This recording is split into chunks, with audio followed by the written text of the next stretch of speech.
Hey, folks, let's bring our August 10th regular board meeting to order here and rise for Pledge of Allegiance, please. I Pledge allegiance to the flag of the United States of America and to the republic for which it stands, one nation, under God, indivisible, with liberty and justice for all. Thank you.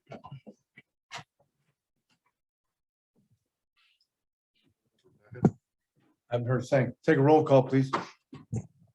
Trustee Gator, Here. trustee Jerome, Here. trustee Kinney, trustee McDonald, trustee Whitehouse, Here. Mayor Pro Tem Knutson, Here. Mayor Hammond. Here. Any amendments to the agenda that we need to be aware of tonight? There is one, Okay. the minutes are actually the July 27th meeting and not the July 13th. Oh, well, it says it right there. Okay. Any conflicts of interest we need to be aware of? Okay. This brings us to item B, community participation. We're going to move to the individuals wishing to speak on signed a form, provided form at the podium. Once you're called upon, please state your name and your address, and we'll give you 3 minutes to talk about something not on the agenda. Anyone? Okay. Close that part of the meeting. Presentations, we got a few tonight, so they're going to be good. First one tonight is going to be Larimer County funding for early childhood. We got some guest speakers, Christina Taylor, Executive Officer, Childhood Development Council, Larimer County, and we got Deirdre. Okay. President, CEO, United Way. Ladies, for the record, Trustee Rebecca Kinney's here. Hi, Mayor, and Board of Trustees. It's nice to see you tonight. I'm Christina Taylor, the CEO of the Early Childhood Council of Larimer County. And I'm Deirdre Sullivan of United Way of Larimer County. Truth or Deirdre is always how I try to help people Truth. phonetically. That's fair. So we're here tonight. We appreciate you putting us on the agenda to come and speak with you. We're here to just review some of the work that we've done over the last 6 months in the early care and education policy sector. We have provided all of you with a decent amount of information and are happy to review that information or to fill in the gaps, however you all see fit as the best use of your time tonight. But really wanted to ensure that you were fully aware of the work that we've done as a team over the last 6 months and the measure that we're hoping to pursue on the November ballot of this year. So, yeah, go ahead. Yeah, and I just wanted to add, this has been a partnership between the Early Childhood Council and United Way of Larimer County for this past exploratory work that we outlined in the document that we sent electronically to you all. Bless you. The United Way of Larimer County, over half of what we distribute, about half of our $2 million annually, is to support the market failure of childcare in this in our county. We provide scholarships to many of our nonprofit centers that really are about tuition subsidies and scholarships. And it's just hit a point where philanthropy can no longer address this on its own. It was about 2008 that the United Way actually identified the absence of childcare as the #1 deterrent to a family's economic self-sufficiency. So as families try to work and live in our community, the absence of care is just unavoidable in terms of being a barrier. And so it was because of that identification and our significant investments over the year that we partnered with the council to embark on this process with a steering committee and others that I think you all got information about as well. And we were honored to have Wellington's Kelly Hodling as part of that steering committee to reflect and represent the town of Wellington and just be the eyes and ears for the community here and what is surfacing. So yeah, I'm happy to answer questions. Also happy to review part of the process that we went through. Is that what would be most helpful for you all tonight? Yeah, okay. So early in January of this year, the Early Childhood Council pursued a contract for consultants to guide us through strategic viability assessment to determine whether or not our community was ready for tax funding to support early care and education access. We hired 2 consultants who have done early care and education ballot work across the state and are seen as experts by. We also, as Deirdre mentioned, convened a 17-person steering committee that consisted of business leaders, ECE experts, ECE being early care and education, sorry, our chamber rep from Fort Collins, and many government and elected officials as well. We wanted to ensure we were getting a broad representation of our county and ensuring that all of the various municipalities had a voice in the process that we undertook. Through that 6-month process, we conducted public polling to get a sense for our voters' appetite for potential taxes on the ballot. And I'll cover a little bit more on what that entailed in a minute. We did expert cost modeling to determine the amount of revenue that could potentially be brought in with a tax initiative on the ballot, and how that revenue could be used to solve the childcare access crisis in our county. And we also did an in-depth interview process with many of our, we call them grass top leaders around the community, to ensure that we had the right priorities in mind, given what is top of mind for our community. And we also did case studies. So we looked at many of the other communities here in Colorado and across the country that have been successful at passing early care and education tax initiatives. The public polling really helped us look at what kind of taxes were considered amenable to our voters, including we looked at property taxes and sales taxes. We considered marijuana taxes early in this process and realized that it would not generate enough revenue for us to have any sort of impact. Property taxes were dead in the water in a poll, as I'm sure you can imagine, given the cost of living in our community. Definitely not something that our voters were willing to consider. And property taxes actually polled very well. It sounds like Sales. sales and use tax. That's why I've got Deirdre here. We don't help each other out. Sales and use tax polled very well within our public polling, letting us know that there was a viable path to a tax initiative on the Larimer County ballot this year. The steering committee and our group also dug into what we would cover, what needed to be fixed in the system of early care and education, and landed on 4 priority buckets of funding. The first being childcare tuition subsidies for families to access care. So helping families cover the excessive cost of childcare in our community. For many families, the cost of one child to go to childcare is as much as a mortgage. And so it was incredibly important for us to have that one as one of the top priorities. In addition to that, the funding would cover systems and workforce investments. So we had a quality early care and education workforce to support those children. We know as experts in the sector that if we dumped money into tuition subsidies, families still couldn't find care. And so we have to approach it from both sides. The other 2 voters and administration of the program. We find this to be very important because of its impact on workforce. And I know that's a priority for the town of Wellington in particular. We are hearing from across the county that the recruitment and retention of a workforce overall is a struggle because families cannot find childcare in our community. So we've touted Larimer County for many years as an ideal place to raise a family. And that's no longer true if a family comes to us with a 2-year-old and a 4-year-old and can't find care for either one. And so that's why it continues to be a very high priority for us.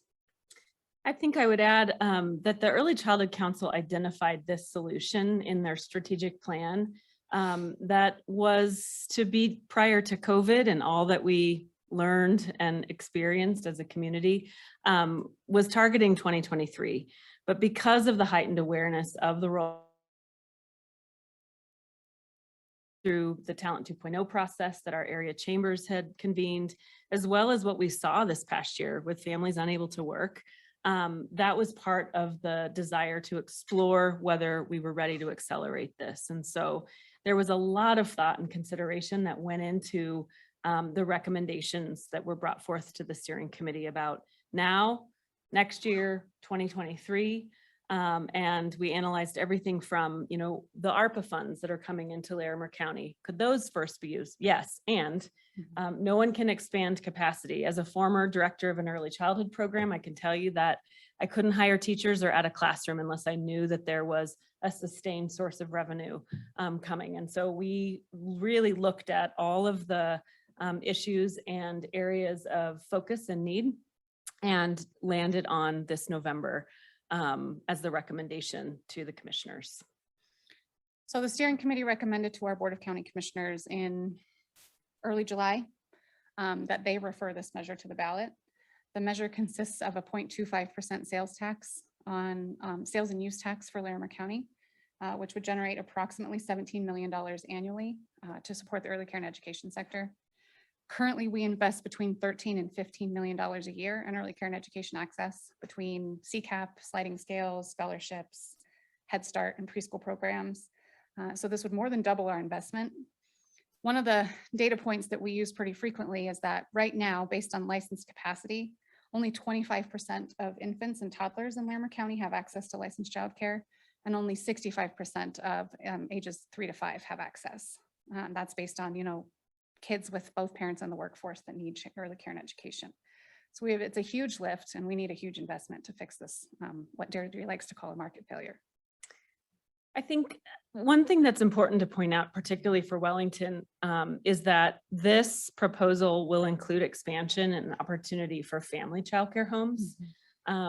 Currently, for example, United Way, we can only provide scholarship support and grants to nonprofit centers.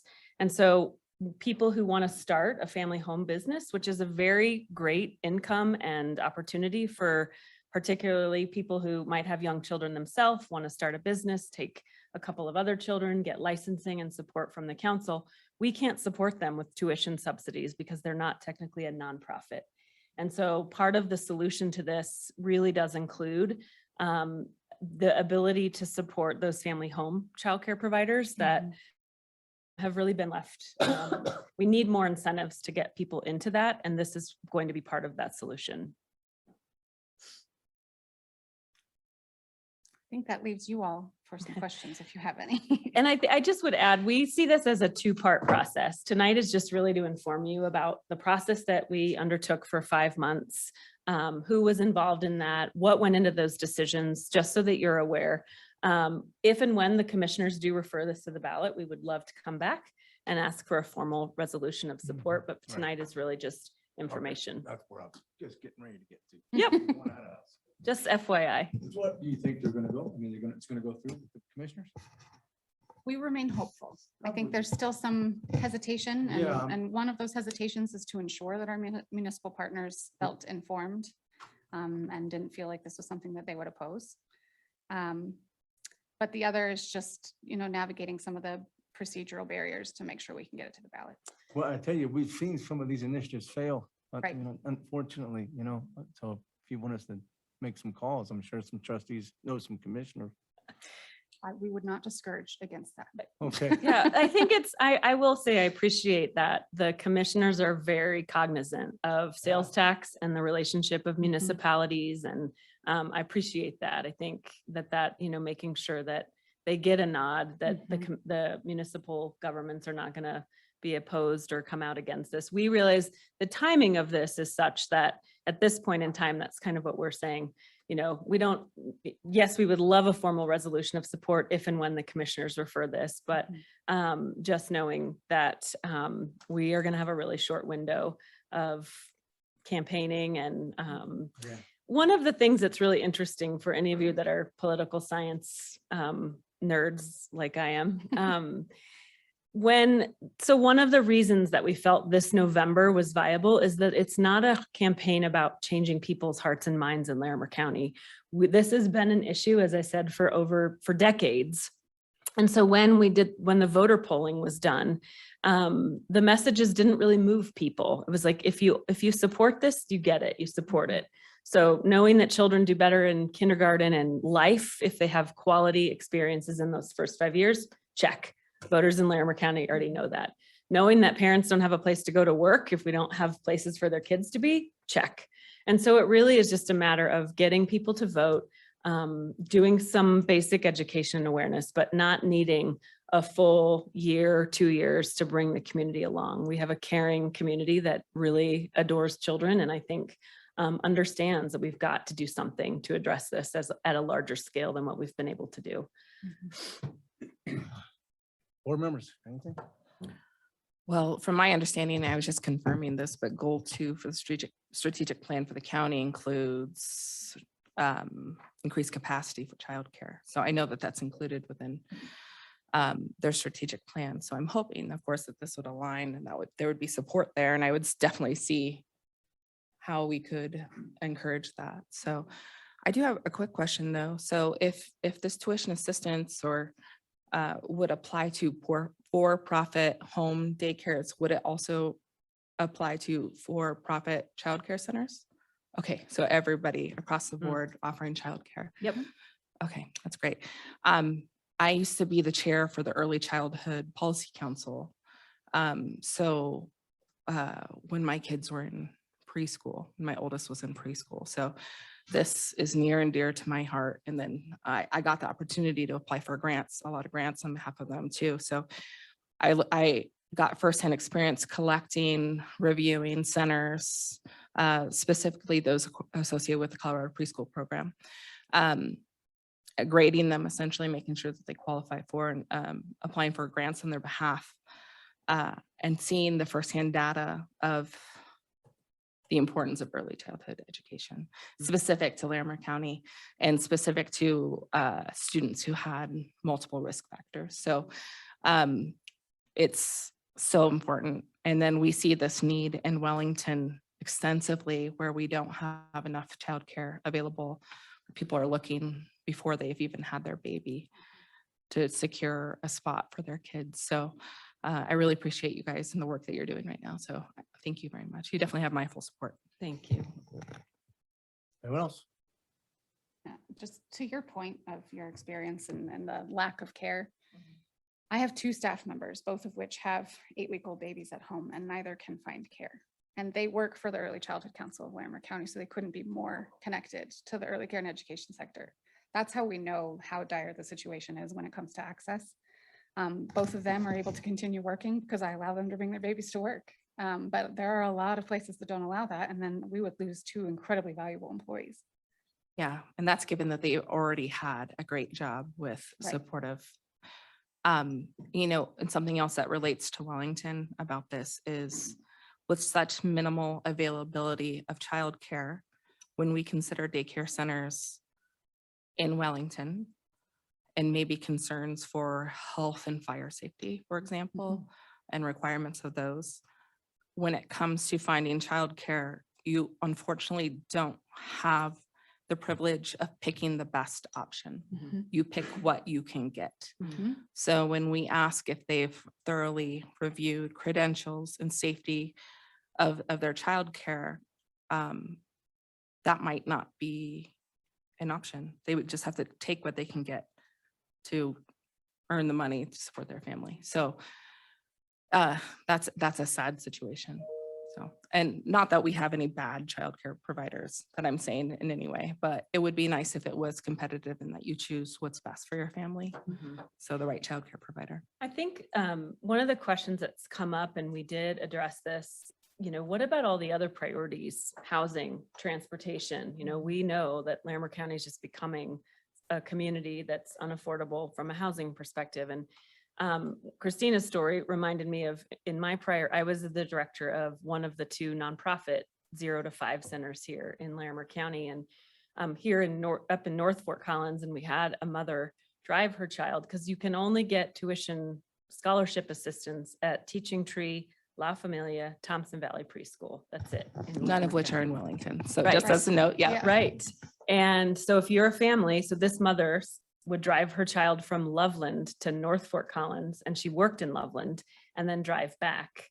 And so the question is, I think no one can argue that that is a burden on our roads, and that we all believe that families should be spending an hour and a half each day doing something besides driving their child where they can access a childcare scholarship.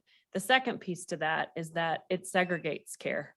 That if families who need those subsidies are forced to only go to the few providers that are nonprofit that can start and do this, you wind up not being able to go where it's convenient for your family, and to your point, the choice. So you have a small number of children with income limitations, or a large number of children with income limitations that are forced to go to a very small number of centers. And I don't think anybody wants that in our community. We've jumped lots of hoops for K-12 education to undo that, and it's time to do it for early childhood. Well, go ahead. Anyone else before I? Okay. So thank you guys you actually answered some of my questions just with your presentation. So thank you on that. I did have a couple of questions on specific things. The first is, why is there the gap? So obviously we see that there's a great need for people to come out and do this. Obviously it's a lot of, from what you said, it's very good money for people that'll open the centers. So why do we have that gap where there's not people opening centers? Because it's not a question of if I open the business, I'd make money. That's a given. So why is there the gap? Well, Great for question. one, family childcare providers are not making a ton of money, although they tend to have a little bit higher profit margin than a center. What we're seeing in centers in particular is that the providers are having to pay very low wages to their staff. And we're talking early childhood teachers with bachelor's degrees and credentials to care and teach these children. The wage average is about $12 to $15 an hour. So part of the reason that we have this unsustainable system is that we cannot retain those employees. That's it. Teaching young children is a hard job. It takes a lot of your heart and soul every single day. And these individuals get burnt out and they're not getting the benefits that they need. They're not getting the time for reflection and curriculum planning and professional development that they need. And they're not getting a salary that allows them to feed their family and own a home in our community. So part of what we're proposing in this initiative would be to subsidize ECE providers' salaries to help them come up to a living wage to recruit and retain them longer, which would support our ability to open more centers and have more people be willing to go into the business. So where is the gap then on that they're not making enough money to pay? I mean, if we're having one child, is you're saying about the cost of a mortgage, which is, $1,500 plus a month. And if we're paying employees $15 an hour, that's, one child is just about one employee. Where is the gap there that they're not able to make that work? There's a lot of regulatory pieces that, in terms of ratios and licensing requirements and things. And I am really confident in that we're working on breaking down some of those as a community. It's come up a lot in the Talent 2.0 process with the area chambers about why is it so expensive? Here's an example. You have to have a director qualified person in the building 60% of the time. And so if we could just say, well, maybe that regulation was before we had cell phones and Zoom, where I could Zoom a director who was in a different building. And so what are some of those regulatory pieces that we could break down that wouldn't jeopardize safety, wouldn't jeopardize health? And so that is part of a bigger community conversation and who is the appropriate person to advocate for those changes. And so we might be coming back for tier 3 of that one. Okay. And that's one of the things that I thought, and that's because I know that we've had people have to come before us and there's a lot of hoops they have to jump through just to be approved to do this. And that's one of the challenges that I have is, in essence, we as government have created the problem. And then we as the government using taxpayer dollars have created the problem, to which we then turn around and ask the taxpayers to pay us again to try and fix the problem. And so instead of just going to the root of the problem and saying, hey, we need to reduce what we're requiring here that we can, instead of saying, let's go just take more money from the taxpayers to try and fix a problem we created. So that's something that I have a concern with. The other question I had is, what was the criteria that you guys looked at in determining who was going to be chosen to be on the committee as far as when you guys were putting that together? Yeah, we really did our best to ensure that we had a wide swath of individuals from Larimer County. We wanted to ensure that we had business representation so that we got that employer perspective. We wanted to ensure that we had government officials, so we had that, public service perspective. We had early care and education experts, elected officials, and really it was just to ensure that we got as much feedback and as much input from as many people as possible while maintaining a manageable process. Because we went through this very intense viability assessment over 4 to 5 months, we couldn't really have more than 17 steering committee members or we'd never get through a meeting. Right. So we kind of had a prioritization process based on who we knew could show up. We reached out to more than those 17 steering committee members and were rejected by several because they didn't have the time in their day to commit to what we needed. But like I said, really an effort to ensure that we got as many perspectives as possible from as many different parts of the county as possible. Okay. We also challenged the members. A lot of them wear multiple hats in our community. So Kelly is a great example as an employee here in Wellington who's a new mom. And we were really clear and candid about, Commissioner Stevens, who's a former Fort Collins City Council member. We have a limited number of folks. So we're asking people that have different vantage points and inviting them to share from any of those vantage points as well. Kathy Wright, city council member in Loveland, also former director of Boys and Girls Club, like, so. Okay, and I think that's good to have that. The one concern that I had looking through that is, as I looked through the process, you guys went through a lot, I understood it's a short period of time, but it looked like it was a very top-down view. It didn't look like there was much interaction with the average person that lives in Larimer County that's dealing with that. And that was a little bit of a concern that, yes, we have all the people that are in high positions, whether it be in business or government or whatnot, which is great to have input from them, but it didn't appear that there was a lot of process of actually going and talking to the people that aren't in those positions, that don't have that background, that are dealing with that on a day-to-day basis. So that was one concern that I had with just what I saw, because again, I saw very limited in the document. Yeah, so related to that, as an early childhood council, we are very community driven. So our entire strategic plan is conducted through a 6-month community input process. During our strategic planning process in 2019, we had more than 100 community members from across the county come and provide input on our strategic plan, which is where we identified the priority to determine the feasibility of potential tax funding to support the early care and education system. In addition to that, we, as an early childhood council, hold an advisory council meeting every first Tuesday of the month, in which we have between 25 and 60 participants from across the county that are regularly informed of the work that we're doing and the process that we were undergoing. And that provided an opportunity for community feedback throughout the process. So we were very intentional to ensure that the community voice had a space in the design of the process and the establishment of that as a goal in the first place. And then I think I would add to Rebecca's point about the Larimer County strategic plan, including childcare, that had a very thorough community grassroots, engagement and assessment. The United Way also provided and paid for simultaneous interpretation and translation of the entire process, as we had two steering committee members who preferred Spanish as the language in which they wanted to participate. So, but I appreciate you bringing that up because it's a value that I know both of us hold. And then the next thing, and the mayor alluded briefly to this, but we have seen a lot of ballot measures fail, and especially when it comes to taxes, and even just, I think it was last year or 2 years ago, with the tax for transportation. And we saw that fail, and in a large part, it seemed like that failed because it got lumped in with facilities. And I already shared this concern with Commissioner Kafalis. And my concern is, while I understand that there's a need in this area, I understand that does affect a lot of people. There are also a lot of other things that are very high priorities. There's only so much. I mean, you look at the taxes, there's already several things that the residents of Larimer County are being taxed on for the sales and use tax. We have open space as 0.25%, jail operations 0.15%, fairgrounds 0.15%, behavioral health 0.25%.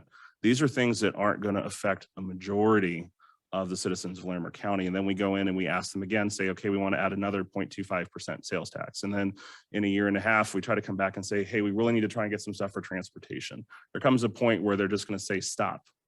And part of the reason that in a lot of cases, I know just from my perspective, so much of the money that I make for a family goes out the door to taxes to the government.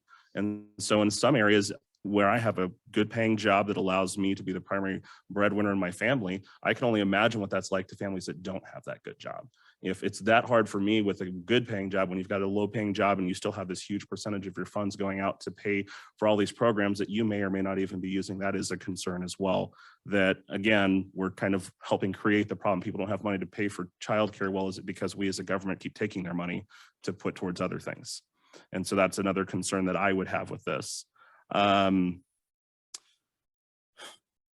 last question I have is in regards to the funding that would come in from the county, if with the sales tax would be approved, how much of that funding would go to organizations that were a part of this process and putting this together?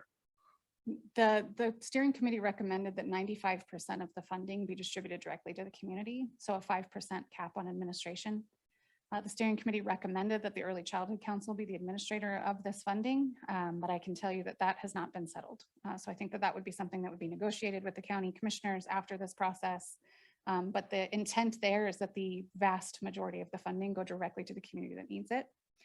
And to address the concern about early care and education access not affecting everyone, I would argue that it does. It impacts our future workforce. If we're raising children in that 0 to 5 range with little to no supports, we know that they're more likely to interact with the criminal justice system. They're less likely to graduate high school. They're more likely to have behavioral health concerns. And so this is our way of laying the foundation for our long-term societal health. And I think it's important to recognize that, that those first 5 years are really what sets a person's base for the rest of their life and their long-term success. No other questions, Mayor? Okay. Anyone else? Good luck with the commissioners. We'll make the call. Thank you. Okay. Thank you all for your time. Yeah, Appreciate that. and Get your an early service. start on the advertisement and all that kind of thing, the caveats that come with it, because it'll be, you know, it's a good program. Nobody's going to deny that, but Yeah. good luck, okay? All right. Thank you Thank very you much for all. coming. Appreciate you Appreciate all you. for having You us. bet. Okay. We're going to move on to item B, another presentation. Community survey results. Guest speaker Ryan Winger, data analyst. Magellan.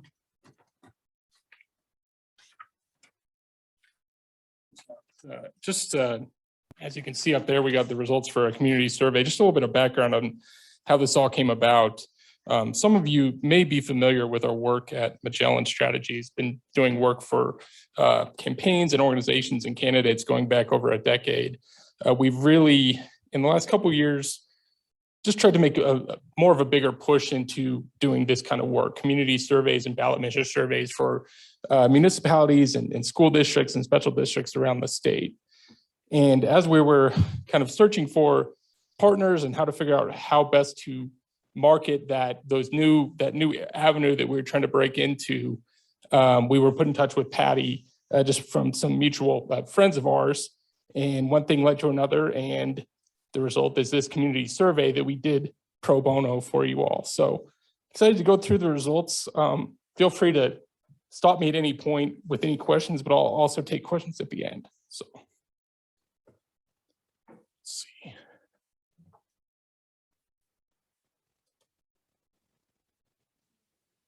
Yeah, the arrow wasn't working. There we go. Oh, now I got the, okay. Bear with me here.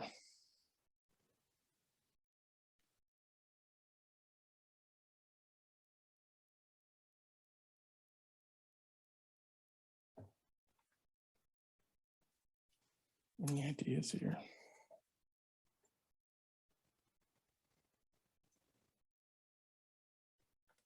We'll start.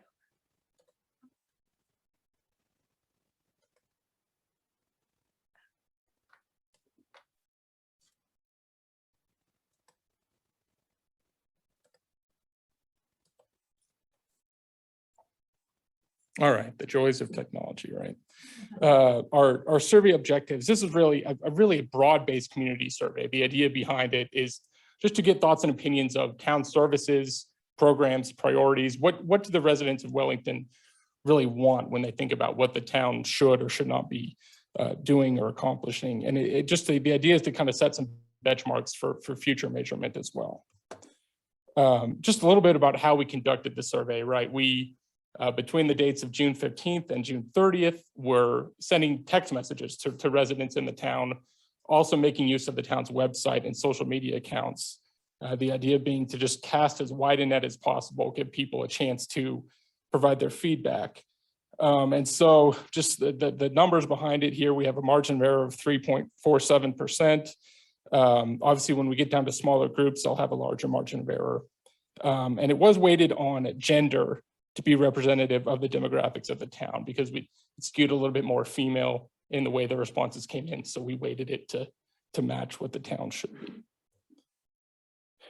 A little bit more specifics about those demographics. You see there, how long have you lived in Wellington? those numbers on where you have basically half of the people who took the survey who've lived here 5 years or less. That may or may not be surprising to you all, but that's obviously a higher number than you would see in a lot of other communities. A lot of newer residents kind of jumping in and making their opinions heard. Here again, as I talked about the gender, it's about, let's see, 47% male, 52% female. Again, that matches what the population should be roughly over half have children in the household. And then you see the age distribution as well, where the largest age groups that took the survey were between the ages of 35 and 50, but we had a nice, a good enough mix of the other age ranges as well. And this just shows that we got a pretty good mix of neighborhoods as well. And these weren't all coming from 2 or 3 specific neighborhoods. They're coming from kind of all over the town. So let's get into it here. What do they really think? Started off by, and again, I should have mentioned, we kind of designed the survey kind of in tandem with town staff. And so this wasn't just a top-down process where we tell you what we're going to ask. It was kind of a collaborative process, and started off with these kind of just basic measurement questions of, please rank Wellington as a place to live. And you see there that 15% excellent, 56% good is a pretty good measurement. You know, roughly 70% of residents saying, hey, this is at least a good place to live. And you can see the breakdowns there on the right, not a lot of difference across demographic groups. The measurement on Wellington as a place to raise a family, pretty similar, right? 21% say, yeah, this is an excellent place to raise a family. 48% said, yeah, it's a good place to raise a family. Get into as a place to retire, you obviously see more of a higher percentage of people who don't know because they never really thought about it. And they're honest about that. They say, I don't know. 32% said, yeah, this is a good place to retire. 27% said, hey, it's a fair place to retire. Could be some things better. Like to ask these kind of, you know, we call them verbatim questions, right? Directly from residents' mouth, what is one issue? And we try to limit them to one issue. It doesn't always work. Sometimes they go for more than one. What can you do? But it's great because it's just giving them a chance to, without prompting them, without giving them a list of issues that they have to pick from. You know, this way you can see whether you've got a blind spot that no one's really paying attention to, but residents are saying, look, we've really got to take care of this. Not surprising to, I'm sure, pretty much anyone in this room, that the top concern was the water rates, right? Related to that, you have managed growth and infrastructure. And then also just a desire for more restaurants, shops, and amenities. But I'd really encourage you all to go through the verbatim documents. I don't know if you have them or not, but I'm sure staff can provide those for you. Just a lot going on here centered around growth and infrastructure, which makes you all, not very unique when it comes to other towns across northern Colorado, I'm sure. But the water rate issue for sure popped up, which again is something that I'm sure you all were not surprised by. Okay, a little bit more specifics on commercial business preferences, right? What are residents looking for in terms of commercial businesses? And so we asked them to rank 5 different categories or types of commercial businesses, 1 through 5, 1 being the most preferred, 5 being the least preferred. And you kind of have these 3 that were all pretty similar responses. When you have sit-down restaurants, entertainment, and leisure, which is a broad category, obviously, and then a grocery store. Those 3 kind of rose to the top among the types of businesses that we asked about, especially compared to these 2. You have retail shopping and fast food restaurants. I mean, over half of the respondents ranked fast food restaurants last. So I think they're all set as far as fast food restaurants. But it's good. I'm sure this kind of sentiment is not, again, not surprising to you, but it's good to have some numbers to kind of flesh it out and put numbers behind it, right? Then just kind of ask them, okay, anything else, any other businesses you'd like to have? Pool, rec center was a common answer. Of course, not a commercial business in the traditional sense, but a lot of residents don't make that distinction, right? They're just like, hey, we want a pool. Big box stores and grocery store. Of course, we asked about grocery store, and then restaurants and other services. Okay, what about town events? What are the residents looking for as far as town events? Again, rank these options 1 through 5, with 1 being your most preferred, 5 being your least preferred. And these are just, events that the town could put on to draw people in. And farmers market clearly kind of rose to the top. Nearly half the people said, yeah, out of these 5, farmers market, that's my top choice. And then on down the line there, you see festivals, live concerts, parades, movies in the park. Parades was at 43%, ranked that as their last. So don't need to have any more parades for yourselves. It Now, let sounds me like, ask you a question yeah. about that. We just had a parade, probably Sure. had the biggest numbers in the history of this town that were there. sure. How can that be? Well, I mean, it could be that, you know, they're happy with the parades as is. They like the current schedule of parades. They don't see any need for more parades, I guess.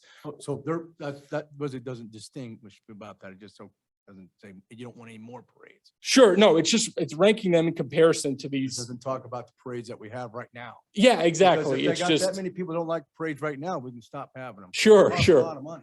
Yeah, right. Right. And so, yeah, Man, maybe that is what it is. They're happy with the current parades as Okay. is. They don't need to see any more parades, I guess. that's what it says. Sure. That jumped out to me too, Mayor Hammond, when I saw that number. I was like, There's 20,000 wow. people downtown. You didn't like it? Yeah, maybe you're just. You gotta remember too, that this survey was completed before the parade. That's true. This was back in June. So, Okay, well, all right, good enough. okay. And any other events that you'd like to see, festivals, live music, family-friendly events, sporting events and tournaments. There's quite a bit of that in there, like making use of the ball fields and trying to draw people in with those kind of events. So kind of following on that theme, recreation preferences. Here we let them choose 3 so that these numbers aren't going to add up to 100. I'm sure you'll realize, but family specific activities, again, that's kind of a broad category, but directing the recreation activities towards family friendly activities would kind of be what popped out here. Art classes, cooking classes, STEM classes. Again, you see the other not mentioned, the pool really popped up there, but then also some more leagues and team sports. Pool and rec center, exercise classes and clubs. A lot of pool rec center popped up throughout the survey. Okay, how about library preferences? Something that a lot of people may not give much thought to, but we asked them, you know, what genre of books are you interested in reading at the Wellington Public Library? No surprises. I mean, these are broad categories: children's fiction, history, nonfiction. A lot of how-to books or self-help books popped up, which is interesting. How about activities at the library that you'd like to see offered? And again, this is just a list that we came up with in tandem with town staff. But gardening, horticulture, health and wellness, those are things that pop to the top. Creative, artistic activities, and on down the list there you can see. Water use. Okay, let's get into the nitty gritty here on this question. Are you currently doing anything to limit your indoor and outdoor water use? 87% said, yeah, we currently are doing something to limit our water use. Not surprised, looking to cut back on the costs, right? It's exactly what you would expect. So that's an interesting measurement right there. Is that surprising to you all? Would you have guessed it to be that high? No, Okay, interesting. not at all. So would you assume it's tied to the rates and saying, okay, if this is going to be the rate, then we're going to have to cut back? We've already instituted water restrictions as well. We've been getting the message out for a long time, so evidently it's been working. Sure, people are taking that direction. Absolutely. Yep. Sense of public safety. This is kind of a question that we ask no matter where we're doing a survey. In a place like Wellington, it doesn't end up being that interesting because you have during the day, 99% feel safe, 1% feels unsafe. And during the night, 89% feel safe, 11% feel unsafe. Those numbers are a lot more concerning in other communities around the state, as I'm sure you can imagine.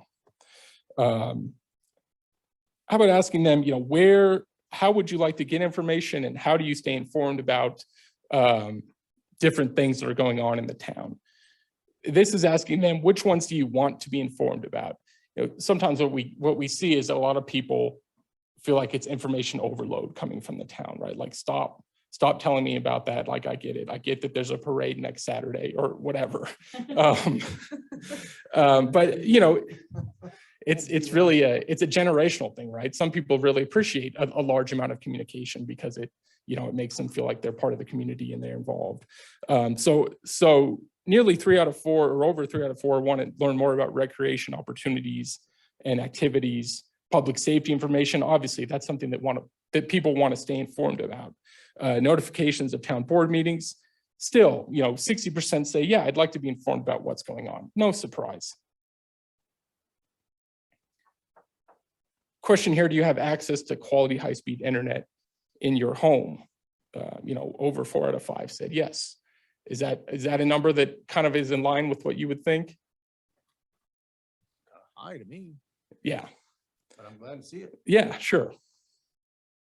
If offered, would you use a regional, this is an interesting question. If offered, would you use a regional bus system with service to neighboring Northern Colorado communities? And you see that, less than half would be at least somewhat likely to use it. 17% would be very likely. 28% would be somewhat likely, but over half are either not likely or they simply wouldn't use it at all. How likely are you to use the following mode or methods of transportation? Again, no surprise, 91% say very frequently I'm using a motor vehicle. We also have walk, bike, carpool, through horse in there. Don't have to do that in many communities, but we've got it here. We got them. So Yep. that's good. Overall, how would you rank the quality of customer service provided by the town of Wellington? This is an interesting one just because a lot of people, you're paying your bills, you're doing everything online. You don't really have much to go off of as far as personal face-to-face customer service with the town. But it's still interesting to get number. And, that's that 18% that say, I don't know, I don't really have anything to go off of. 8% say excellent, 32% say good, 29% say fair. And, a lot of times what happens is that fair is just because they're upset about the water rates or something like that. It's not an indictment necessarily of the quality of service that they're getting. They're just upset about an issue, and those feelings kind of transfer over to this. How are you currently receiving information about the town of Wellington? Facebook, 60%, word of mouth, 41%, town website, 34%. Again, this is another one where we said select all that apply. I'm sure you're not surprised by Facebook popping up at 60%. That's where a lot of these things go back and forth in a way that is, a positive, and also in a way that's negative if it's misinformation, obviously, right? And so that's kind of what's going on. Again, I'm sure not a surprise to you all. How would you like to receive information about the town of Wellington?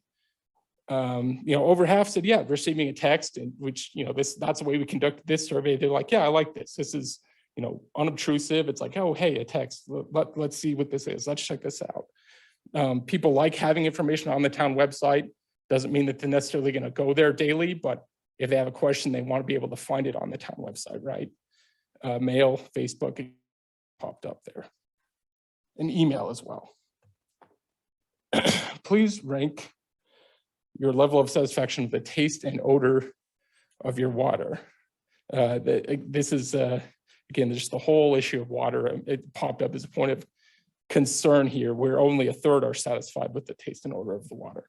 And 38% said very unsatisfied. So that's kind of the measurement we found there. That kind of question you ask every town? Yeah, Okay. yep. That's a standard question. Yeah, it is. Yeah. And, a lot of these just are, people don't think about it. It's like, oh, I never really thought about my drinking water. Right. But yeah, it's setting benchmarks. Right. Okay. Yep. Yeah, no, we didn't ask this one just specifically because Right. we knew this was going on, but I'm sure you're not surprised again by the results. This goes along with your first presenters. Interesting question here. How easy is it to obtain access to affordable childcare? Now, the 64% that said not applicable, they're the ones who have kids that are, middle school higher, don't need it, right? But of those who answered the question because it was applicable to them, a large percentage said, yeah, it's difficult. And a small percentage said, yeah, it's actually easy to obtain affordable childcare. And of course, the affordable is the important qualifier there.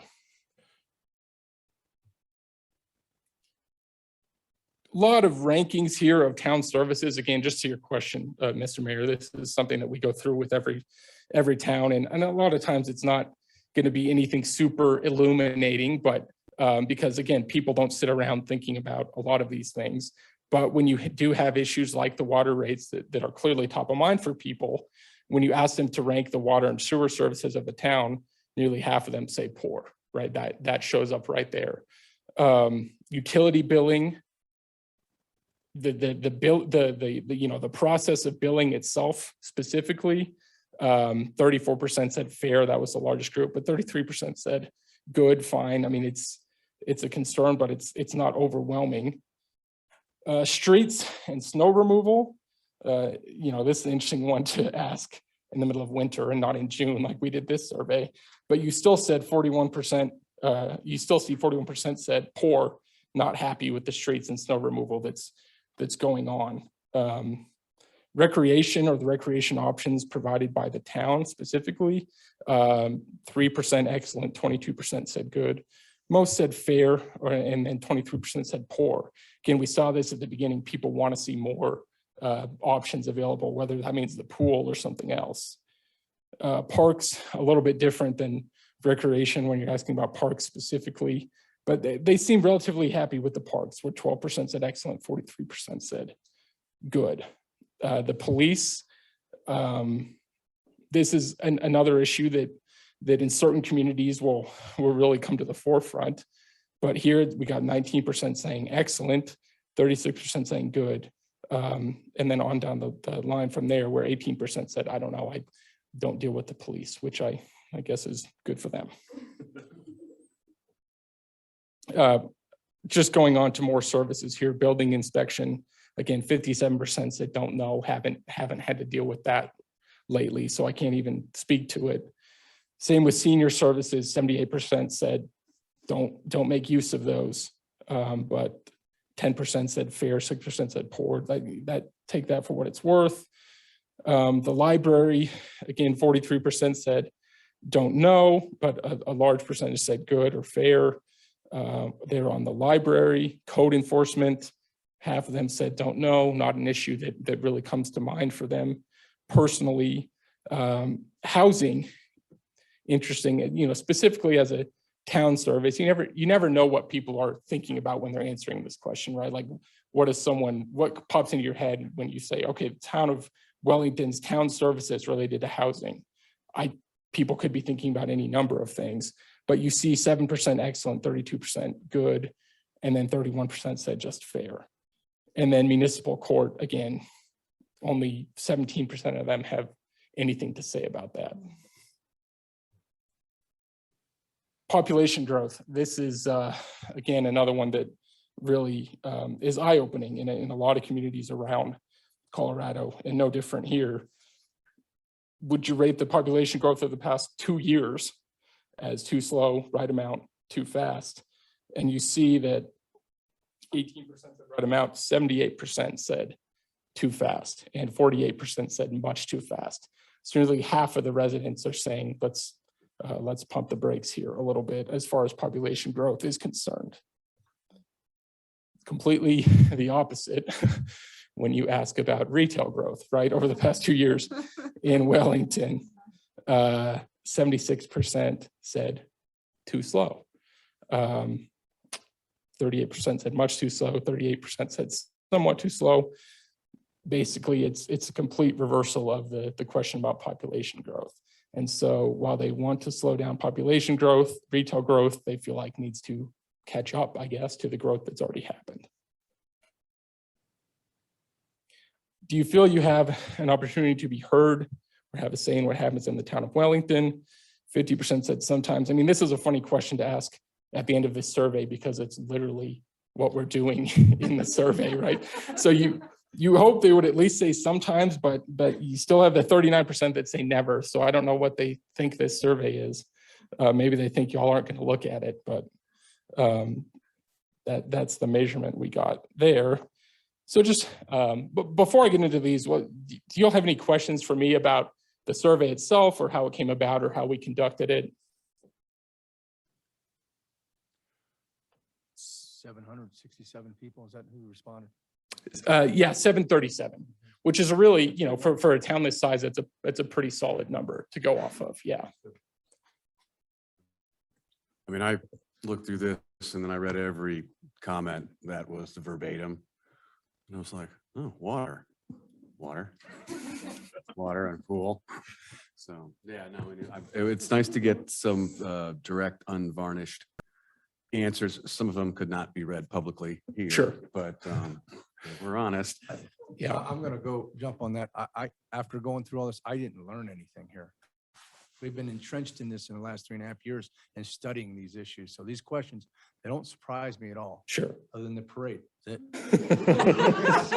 I think that just means that people are happy with the number of parades. We don't need any more. Don't need any more. One good one, and it was damn good. Okay, that's all I got to say.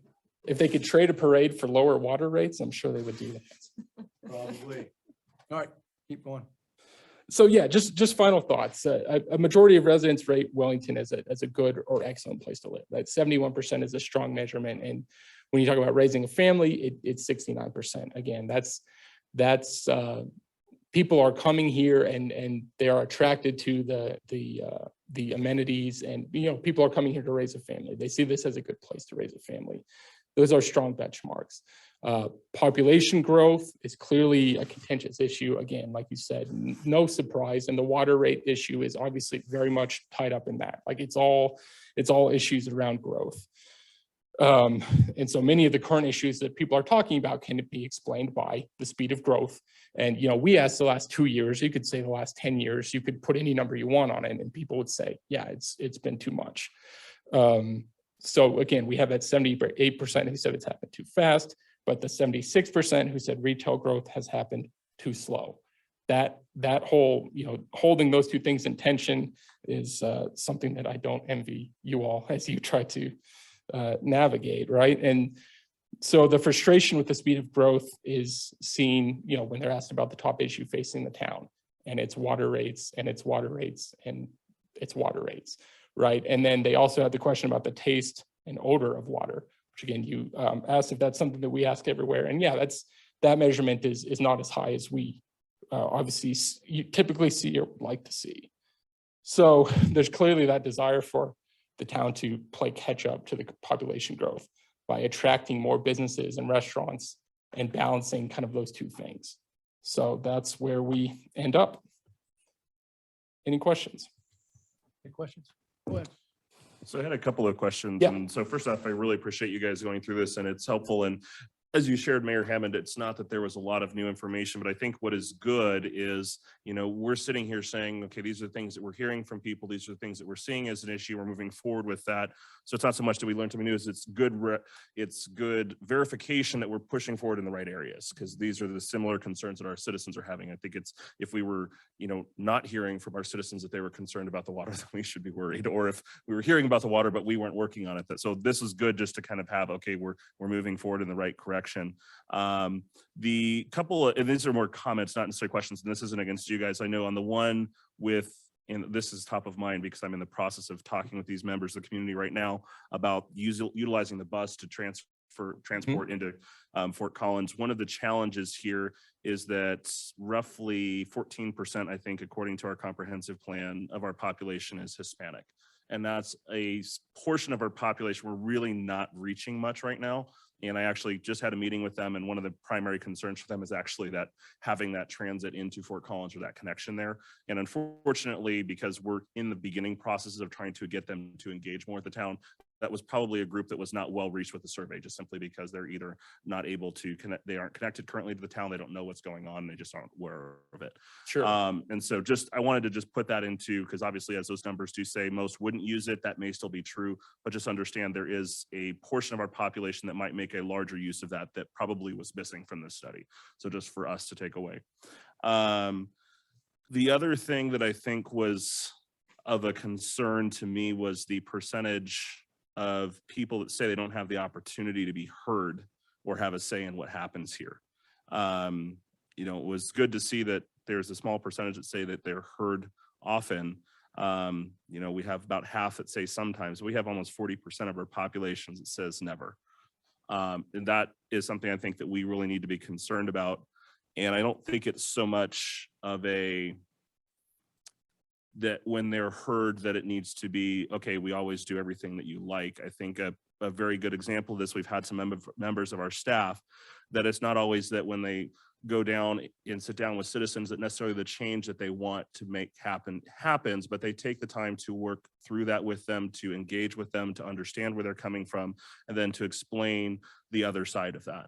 And so the citizens get to a point where they may not like the direction that it's going, but they at least feel like they've had the opportunity to be heard. And so I think that's something that we just need to work on, just making sure that really citizens feel like they've been heard, that they're never feeling shut down or belittled when they share their opinion. So I think it's something that we just as a town and board need to take away, that we just still have some work to do there. Right, yeah, and I'll just say, I mean, I think part of what explains that 39% is just what you were saying. If they give plenty of feedback, but then that feedback is not, in their judgment, followed or listened to, meaning if the town doesn't do exactly what they want to do, even though they told you exactly what they want to do, then they feel like they're not being heard, even though they are, right? So that comes into play there a little bit. Anyone else? A couple things. For those questions that are asked across multiple communities, is there any way we can have an analysis of how we rank against those for those similar questions? Yeah, I mean, that's something that I can go through and put together. The way that we drafted this survey, there were some questions that were phrased a little bit differently or not asked exactly the same way as other surveys. But yeah, let me think about comparable towns and try to come up with those kind of benchmarks and comparisons. Yeah, that's something I can try to put together. And then speaking of benchmarks, what would be your recommendation to do a similar survey? What time frame would we consider that with similar questions so we could measure Sure, changes? it varies on the community. Some do it annually. That's probably not necessary, especially if you have a big, this water rate thing that you're working through, and you don't want to go through another survey when you haven't exactly Resolved. addressed the water rate Yes, issue, because right. it's not going to tell you anything. Yeah. So probably that, the next best time would every 2 years is appropriate. Okay. I think, and I think that gives a solid benchmark is if you do it every 2 years. And then if this were not available to us at such a low zero price, how much would it cost for us to do a similar survey?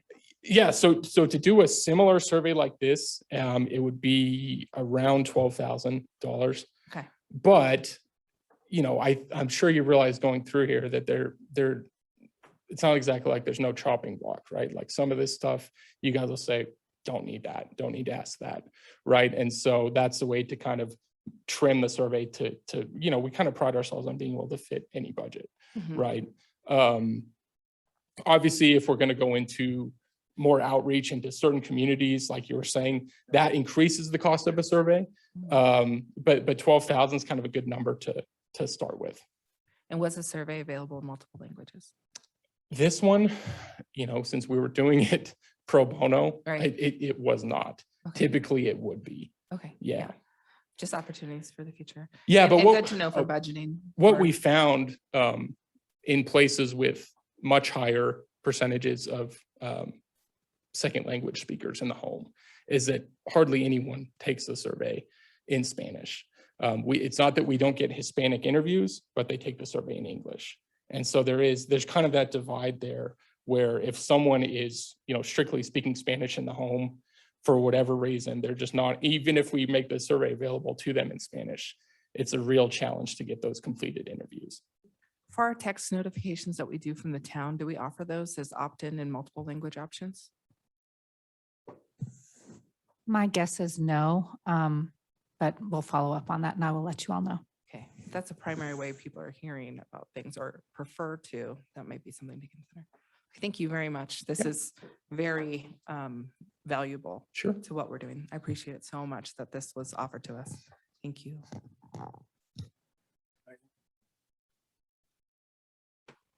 Thank you, sir. Yeah.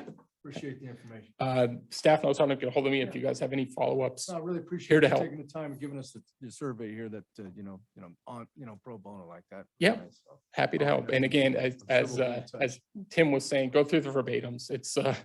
It's eye-opening for sure. And I think what it really gives is, it gives, it's kind of like what you were asking, the first presenters where, okay, are we really talking to people? Of course, there's a certain segment of people that are watching this right now or coming to the board meetings, but there's a whole bunch of people who aren't. And this kind of gives them a chance to give their feedback. You got So. heard here, didn't they? I do a survey function in my position. I work in business intelligence. And in addition to the questions, we also ask for a feeling when you're answering that question. So if you're answering a question, you would say, and I'm really angry too. I'm answering this question angrily versus I'm answering this question happily. It is actually, it kind of gives an escalation of certain responses. And that's a interesting dynamic that we add in some of our questions, but that makes it much more complicated. But Yeah, I mean, we have the tools to do that Yeah. where, you know, you have the smiley face or the angry Yes. face and they're dragging the bar from happy to angry. But yes, It so really didn't really need that here. I think it comes through. it does through with the that, verbatims. Yeah. All right. Thank you, sir. Thanks, everyone. Move on to our next presentation. Strategic plan update. Hallie.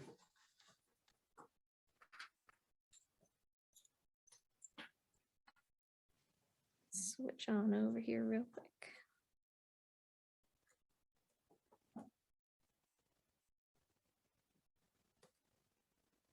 All right, good evening, Mayor and Board of Trustees. I'm Hallie Sheldon, Management Analyst for the town, and this is our strategic plan update.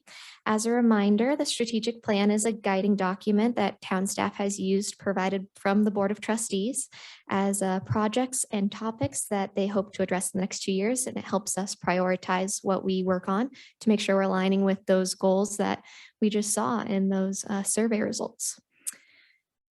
So as a reminder, there's 4 focus areas that we've worked on. It's growth and development, infrastructure, community engagement, and organizational strength. So I'm going to go through those goals within those specific focus areas.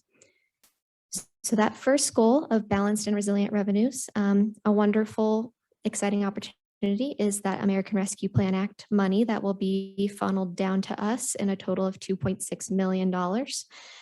We will be receiving 1.3 million now, and 1.3 will be coming later. And that will be brought to the Board of Trustees once that language is finalized by the federal government to determine what we will be using that funding for. Similarly, we're looking at the fee schedule review, which will also be brought to the Board of Trustees to address some market adjustments for the fees that we charge as the town. Second goal is to identify, attract, and retain commercial development and businesses. So we just wanted to celebrate some new businesses in our town. We got Barbecue Love Shack that's partnered with Old Colorado Brewing Co. And Rust, which are both on our Main Street corridor, and then Dollar General and The Human Bean, which broke ground this morning, which is very exciting. And we are also working alongside Wellington Main Street's program to get a couple of grants to support businesses on Main Street. There are currently 3 in the works, one that we've received, one that we are waiting to hear about, and one that we are working on an application, and that will be due at the end of August. They focus on pedestrian safety, infrastructure improvement, facade improvement, energy efficiency, things like that, all which will help businesses in the long term of getting people to their storefronts. And staff similarly is working along with local commercial lenders to help support those businesses along the way. And town staff wanted to celebrate the Main Street Market. It has been a huge success, and it has brought a lot of business to our downtown businesses as well, along with the booths that are in Centennial Park. Another goal of the strategic plan is the comprehensive plan, which was adopted or was approved on August 2nd at the Planning Commission meeting. So following that will be the land use code update, and that will fall in alignment with the comprehensive plan. And so we're looking forward to that opportunity to move on. And another goal specifically is to develop partnerships for long-term funding strategies. But we have so many partnerships. So each time we do this presentation, we try to highlight specific ones we've been working on. So like I mentioned, the Wellington Main Streets program has been working with town staff significantly with the grant projects. And CDOT has been coming up to our town to see the amenities we have, which is fantastic. We love to see them in our community. To determine some grant funding opportunities. We're still working with North Poudre Irrigation Company on the future of the water treatment plant expansion and the lease discussions of the current agreement we have in place.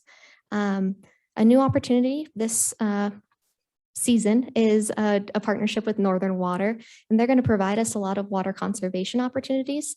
They're actually funding a showerhead exchange program for Wellington. It'll be a pilot program to see if it's something that residents will really enjoy this fall when kind of the irrigation systems start turning off. We can look at consuming water indoors. They also are providing 10 free irrigation audits for residences, and that provides experts to come out and kind of educate residents on where their water is being wasted on their lawn, and how to fix their sprinkler system, kind of get educated on their system in place. So we're excited about that opportunity. They also are offering classes for town staff and community members that would be interested in. Lots of great opportunities coming from Northern Water that we're really excited about. We had CSU's extension program do a water conservation presentation last Thursday, and it is on our YouTube page for anyone that wants to look at some ways to conserve water outdoors, some tips and tricks. And water, again, we are working alongside a lot of regional partners here, seeing opportunities for our communities to collaborate and benefit with redundant water sources, things like that. More to come with that topic specifically. The Board of Trustees approved that Metro DPA program, which will help Wellington residents with affordable housing, getting those loan programs available to our residents, which is fantastic. BDAMs, also a great opportunity to work with regional partners, and then Larimer County with the elections, which you will hear more about tonight from our town clerk.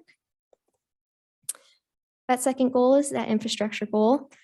And we had ensuring adequate current and future water supplies. So like I mentioned, with that partnership of regional communities, how we can benefit each other on providing water for our residences, and that conservation program. So our planning staff is working on landscape and irrigation standards that will benefit new developments, what those that plant list looks like, things like that.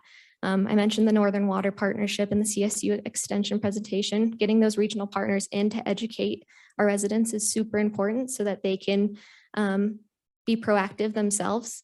And then we are doing a couple of conservation classes. We're doing one with the utility grant program, which will be great. It'll be an opportunity to educate more residences here.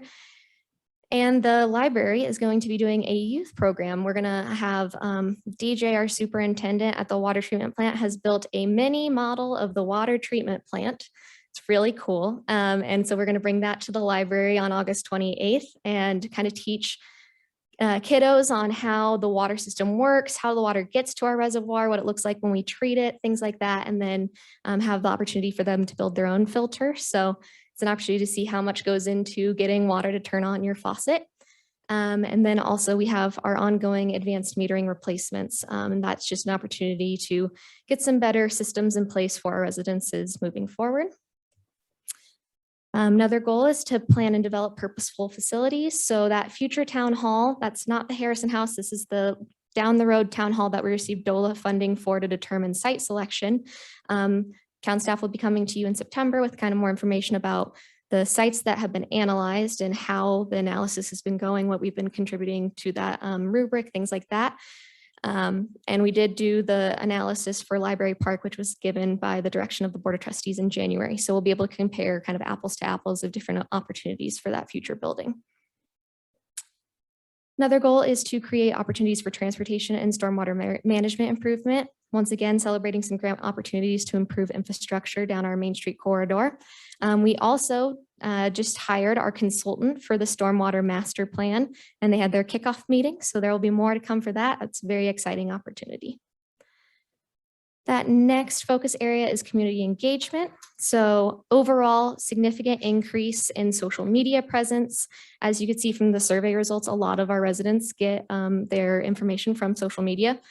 Town staff also recognizes that not everyone has the capability to use social media as a form of communication. So since the beginning of the year, staff has been working on getting handbills printed, getting banners done, bill stuffers. A lot of residents receive information in their water bill. And they also we've been presented information at community events. So making sure we try to reach people in all different forms to make sure that we're getting as much information out as possible. Another way to do that is the relationships that we've built with North 40 News and Poudre School District of sharing each other's information to ensure everyone in Wellington is getting all the information from all of their community partners. We also have a monthly newsletter, and that goes out the first Wednesday of every month. We are increasing subscribers, which is fantastic. And we still have a very high open rate compared to the government average, which is consistent from when we saw this number in April. We just started advertising that hardship utility grant, which is an opportunity for our residents to get assistance for their water bill, which will be a great opportunity. And we'll make sure that that's communicated among many platforms. And then obviously the comprehensive plan had a significant amount of community engagement.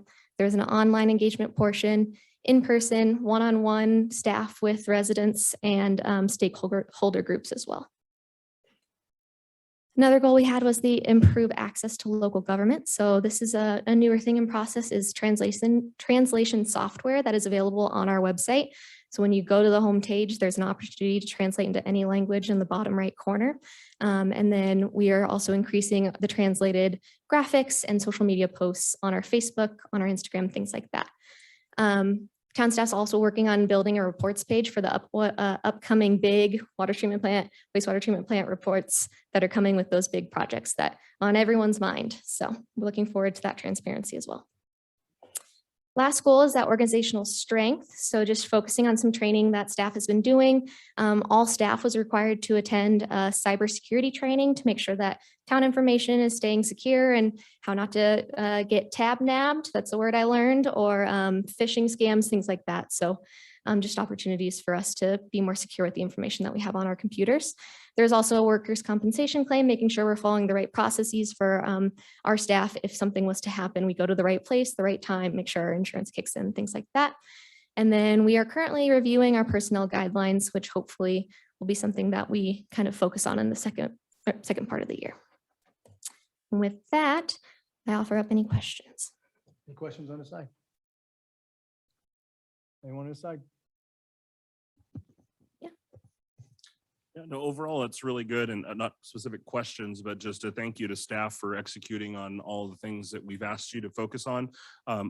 Because this is my pet thing with the community awareness. So just a huge thank you. And I know Magellan, you're doing a lot with social media, but I know just all of staff.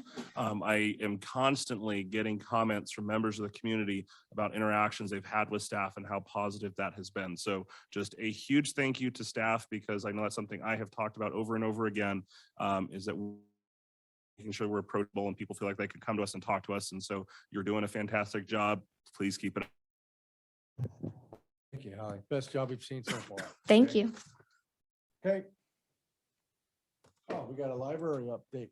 Ross.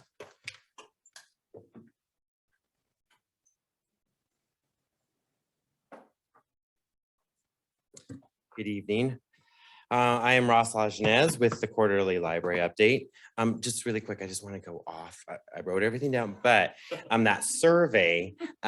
So I've been waiting for the survey and the how-to self-help. We've expanded the media. It's easy to find. It's in the local matters, health and wellness. We have expanded our STEM, which leads into a program we did. So cool. That was really good to hear. But it's conveniently located all in one section, local matters. So come on in. The 43% of people that don't know, I'm working on that. And they will know by next year. Okay, so good evening, Wellington and Board of Trustees and Mayor. It is a long agenda this evening, so with respect for time, I'm keeping this as brief as I can. However, it has been a stellar summer and quarter with much positive news to report. Due to the now common knowledge around town that I do get a little nervous up here, please take no offense by my reading my prepared words. It has now been a little over 8 months since I joined Wellington Public Library, or WPL, and the town of Wellington staff. And from the beginning, I personally have encountered a common sentiment and practice. Ross, whatever you need. This is a community that works together, it supports, and it gives. I may initially receive befuddled looks for the crazy or new ideas I have to connect or collaborate from such entities as Parks and Recreation, the firefighters, business owners, Main Street Wellington, the Chamber, many more. But it is always concluded with, let's roll. For this, I am personally filled with gratitude and respect, as it allows WPL to adhere fiercely to our motto of community, connection, and curiosity. This consistent and unwavering support, partnering, and newly acquired sponsorships by such local businesses as, in no order of importance, Owl Canyon Coffee, Sparge, Thistle, Soul Squared, Leave It to Cleaver, Proper Time, Gridiron Fitness, Trim Salon, and Barbershop, Lazy Day and the Cakery, James Cuts, or just Mike the Barber, Polish Spa, and Beauty Renewed, and all of our other sponsors. Each of these businesses with dedicated owners and staff gave very generously to our summer reading program, or SRP. And we ask that you thank them and support them for their immense generosity. We at WPL thank all of our sponsors that helped us enrich literacy and engagement this summer. Our SRP participation increased dramatically this year, with 562 registered readers, that's only registered, 350 youth, 118 teens, and 95 adults. Yes, adults. This year we expanded. We wanted our adults demonstrating and modeling literacy to our youth. And it was a great success and well received from the community, especially the final prizes geared towards adults. So what I have here is only a fraction of the reading and patronage that occurred in 2 months. This stack of reading logs, lacking many that were not even turned in, represents approximately 273 books read by adults. This is in 2 months.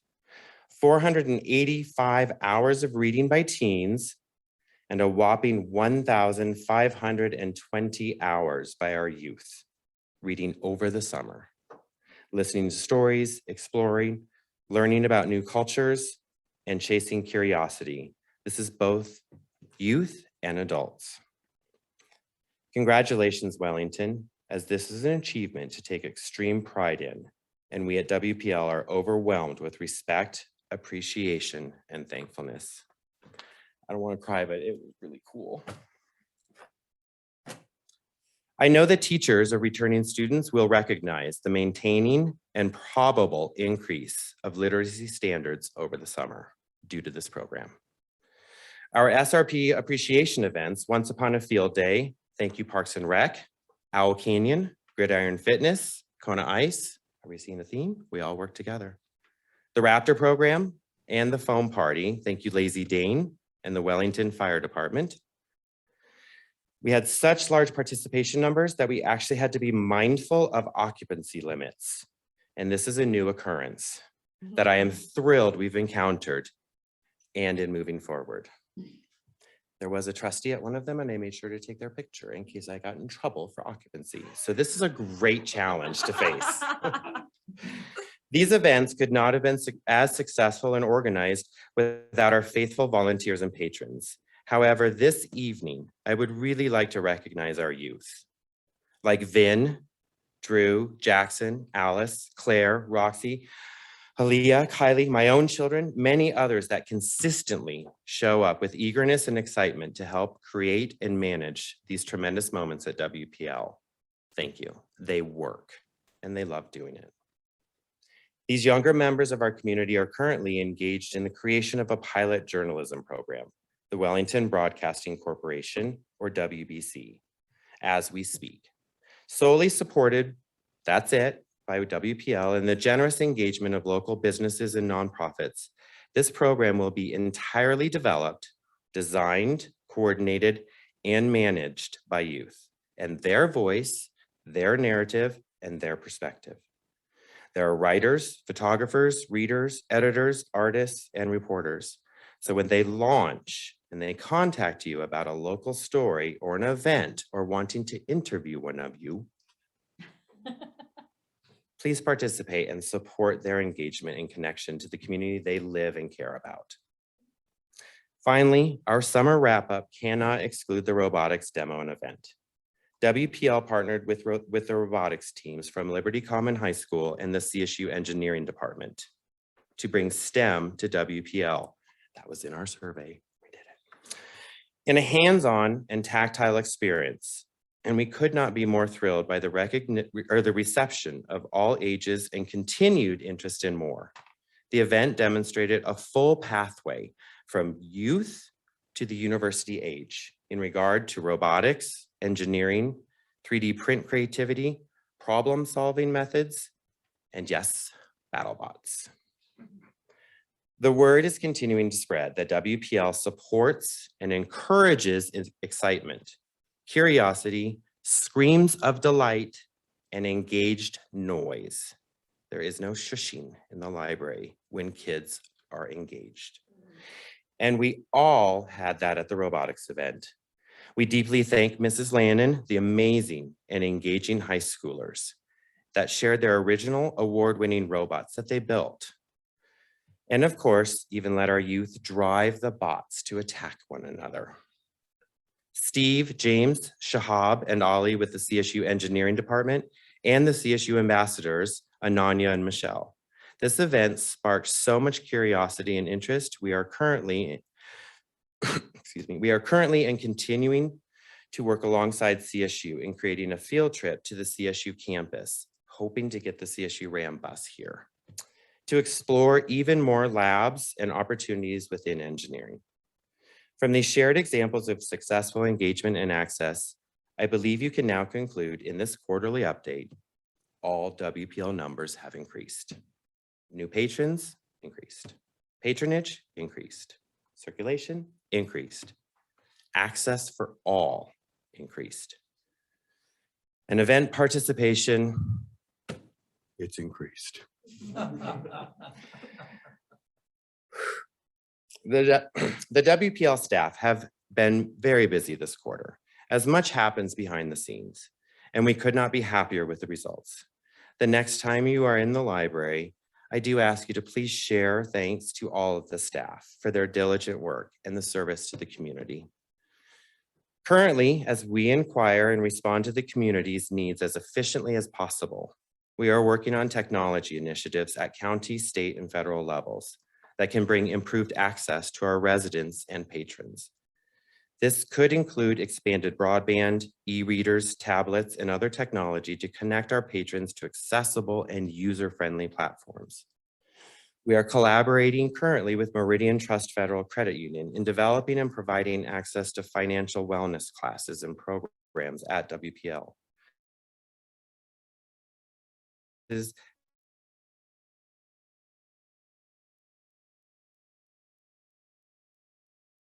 Local author evenings, and coming at the end of this month, Hallie already shared, an interactive demonstration of our water treatment process and ways in which to conserve our resources. And a few other ideas are always spinning around up in there, but you'll have to wait till the next quarterly update for those. In closing, WPL is simply not just these four walls anymore. We are out there. And we are part of the community we serve. We are connecting and we are cultivating curiosity. With humility and appreciation, thank you. It has been a stunning 8 months for myself. That's it. Hold on, Ross. Update done. All right. So I know you say you get nervous coming up and talking to us, but Ross, I love hearing from you. I love the energy that you bring to our library especially, but even to all the town staff. I mean, it's not just here. So one, this is amazing to see what you've done here. It's amazing to see stuff from the library. I never heard about the library really until you took over. And you've done a phenomenal job. And so just a huge thank you to the things that you're doing, the things that you're doing with that. And I'm excited to continue to see what you do with that. So just thank you. Thank you. And I don't want to disagree with you. What we have done. Yes. We all work as a team. So, but thank you. I attended the robotics event with my kids. Sorry. Thanks, Ross. That's cool. No, it was fun. It It's was- fun it to was see super people fun. like engaged. And it was really, really cool. So there's a group of girls now that also, in addition to field trips are here, are actually initiating that on their own through connections that they made through CSU staff and access to their labs and 3D printers and everything that is free until they graduate high school. So there's a lot of opportunities we learned about that have so many opportunities for continuing education. And it is a good thing that nobody is shushed in the library because I was screaming like a little girl when those robots were chasing each other because there were balloons that were popping. And I was like, as the kids were driving them, they're all very intent. And I'm the one running around screaming. So I thought it was funny because I looked at some of my videos later and then realized the only screaming voice in the background was my own. But it was it was such a great event. And very inspiring for both my kids in different ways. So they've loved to participate in all the programs. And even though they don't turn in their reading logs, I don't understand why. They do all the reading logs and never want to turn them in. But either way, they don't work on rewards apparently, but by challenge to finish it. So they're all attached to my my refrigerator if ever needed. The point is, all kids read. It's a lot of hours. It really is. Well, I can tell you, pardon me, I'm impressed. I mean, the stuff you're doing with CSU and getting the kids down there, and you're clearly become a catalyst, you and everyone. And again, reaching out in the community and building bridges to other, resources. I'm impressed. So thank you, and thank everybody who has contributed to this. 'Cause this is a big deal. Thank you. Oh, and the new businesses, like, I'm coming for you.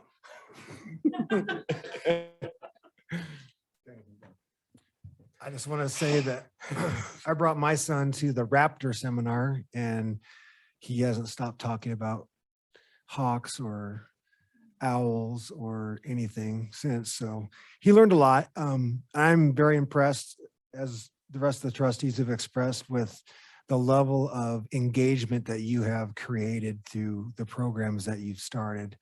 And, like, was it Tim or no, it was Trustee Gator that said that, up until 8 months ago, we really didn't hear a whole lot going on with the library. And that's all I read about now on Facebook is what's going on at the library. So that's impressive.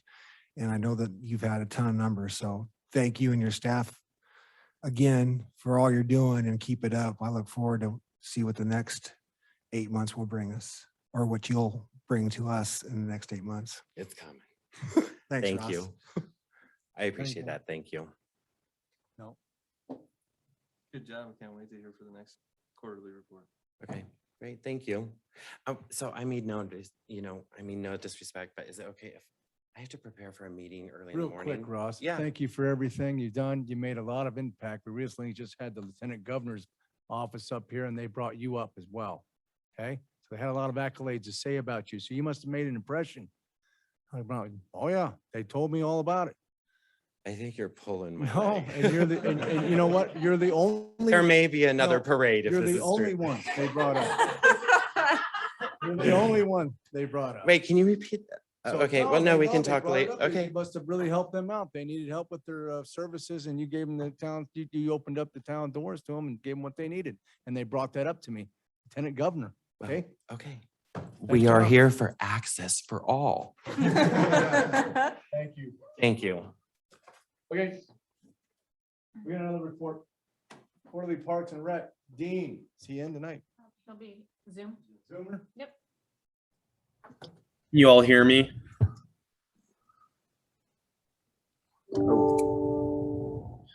Can you all hear me, Mayor and trustees? Yep. Good evening. Hold up, we can't hear you. Oh.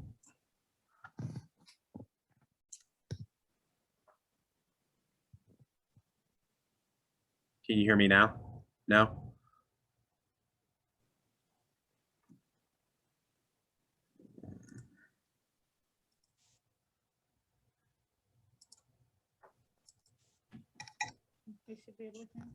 Oh, can you hear me now?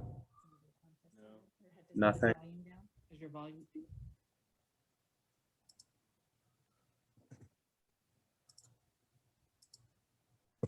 Check, check. Is your volume up, Dean? Hang on.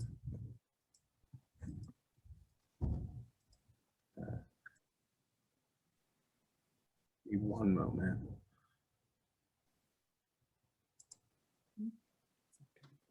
Yeah, my volume's up. Can you hear me?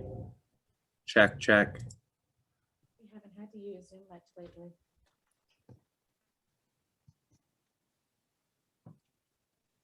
Can you hear me? Hang on. How about now? Check, check.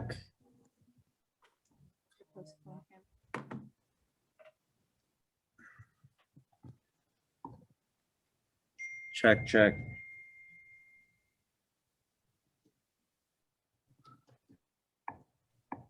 Check, check.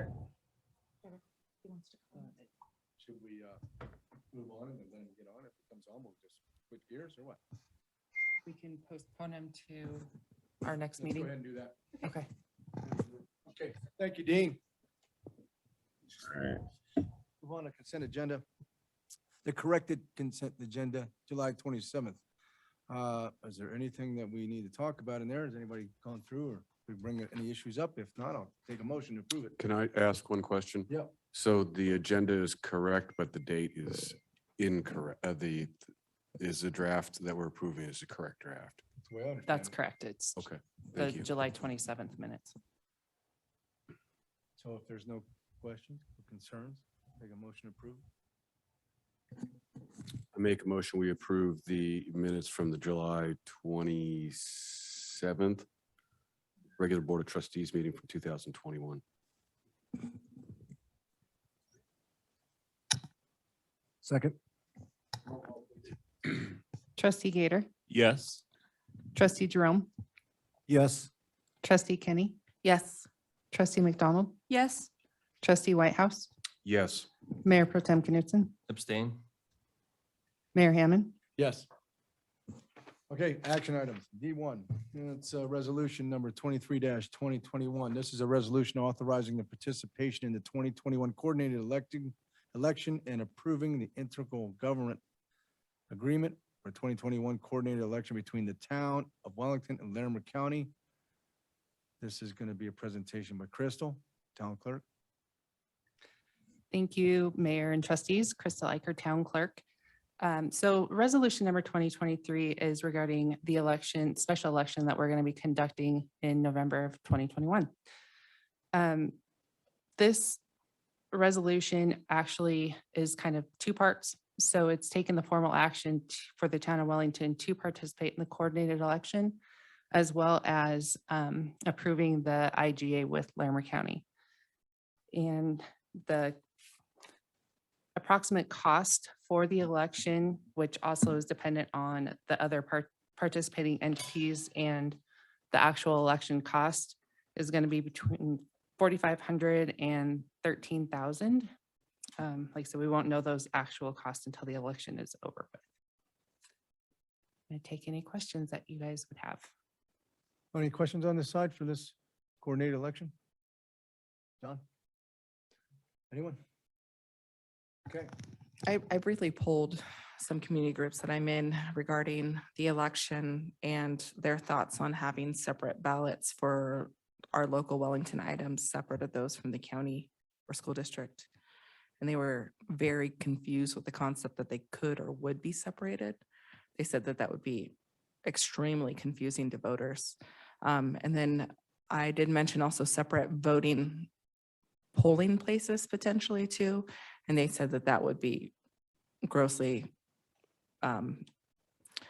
ineffective. So based on the community groups that I polled for this kind of thing, they assumed that it would all be included within the same ballot that would also include county, school district, those kind of items.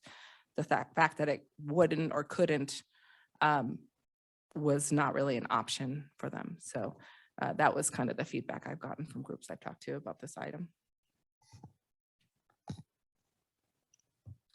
So I do still have some concerns in regards to election. I know I did have a chance to talk with Crystal. She helped to allay some of those. Then some new information came out from the state clerk, which was adding to the confusion. So I was able to sit down with our county clerk and walk with her through a lot of the changes and things and information that had come out. She very much helped to put a lot of things at ease, which was helpful. And so it was always good to go to straight to the source. I understand the concerns with confusion and having multiple elections. The challenge that I have is that this is an election. I really want to make sure that everything goes properly. There's no problems on any side of it.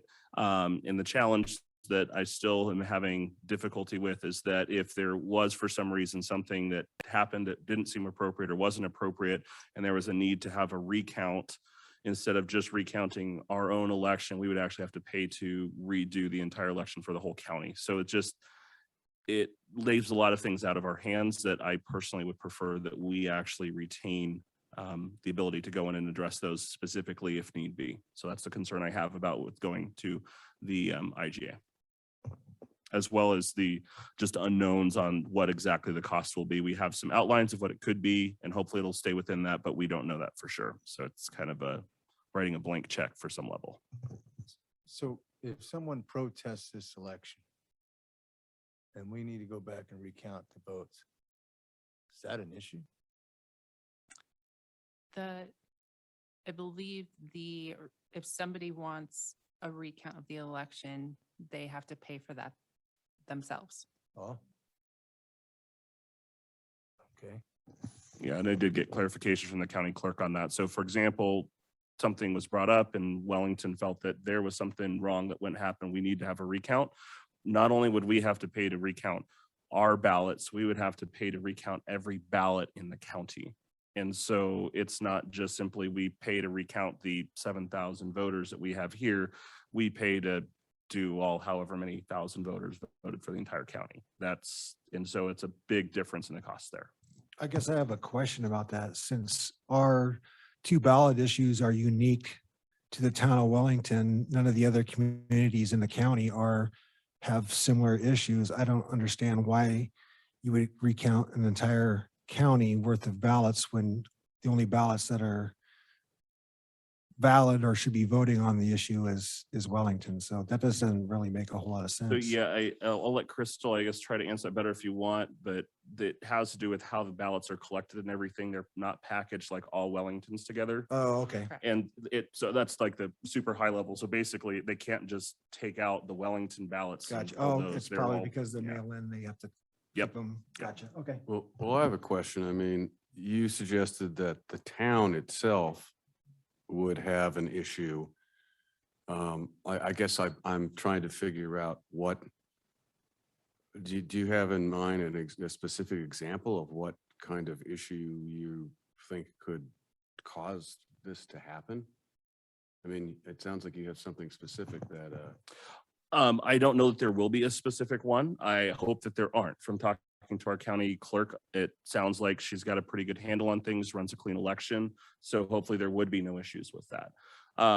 It's just, I know a lot of members of the community that I have spoken with and myself are on edge with elections after what happened last year. Not that Larimer County had problems, but there were a lot of problems that happened. So I think a lot of people are paying attention to what's happening with elections, whether it be ballots coming in inappropriately, whether it be more ballots coming in than should. Again, from talking to our county clerk, I don't think we're seeing those issues here in Larimer County, and I hope we don't continue to see those.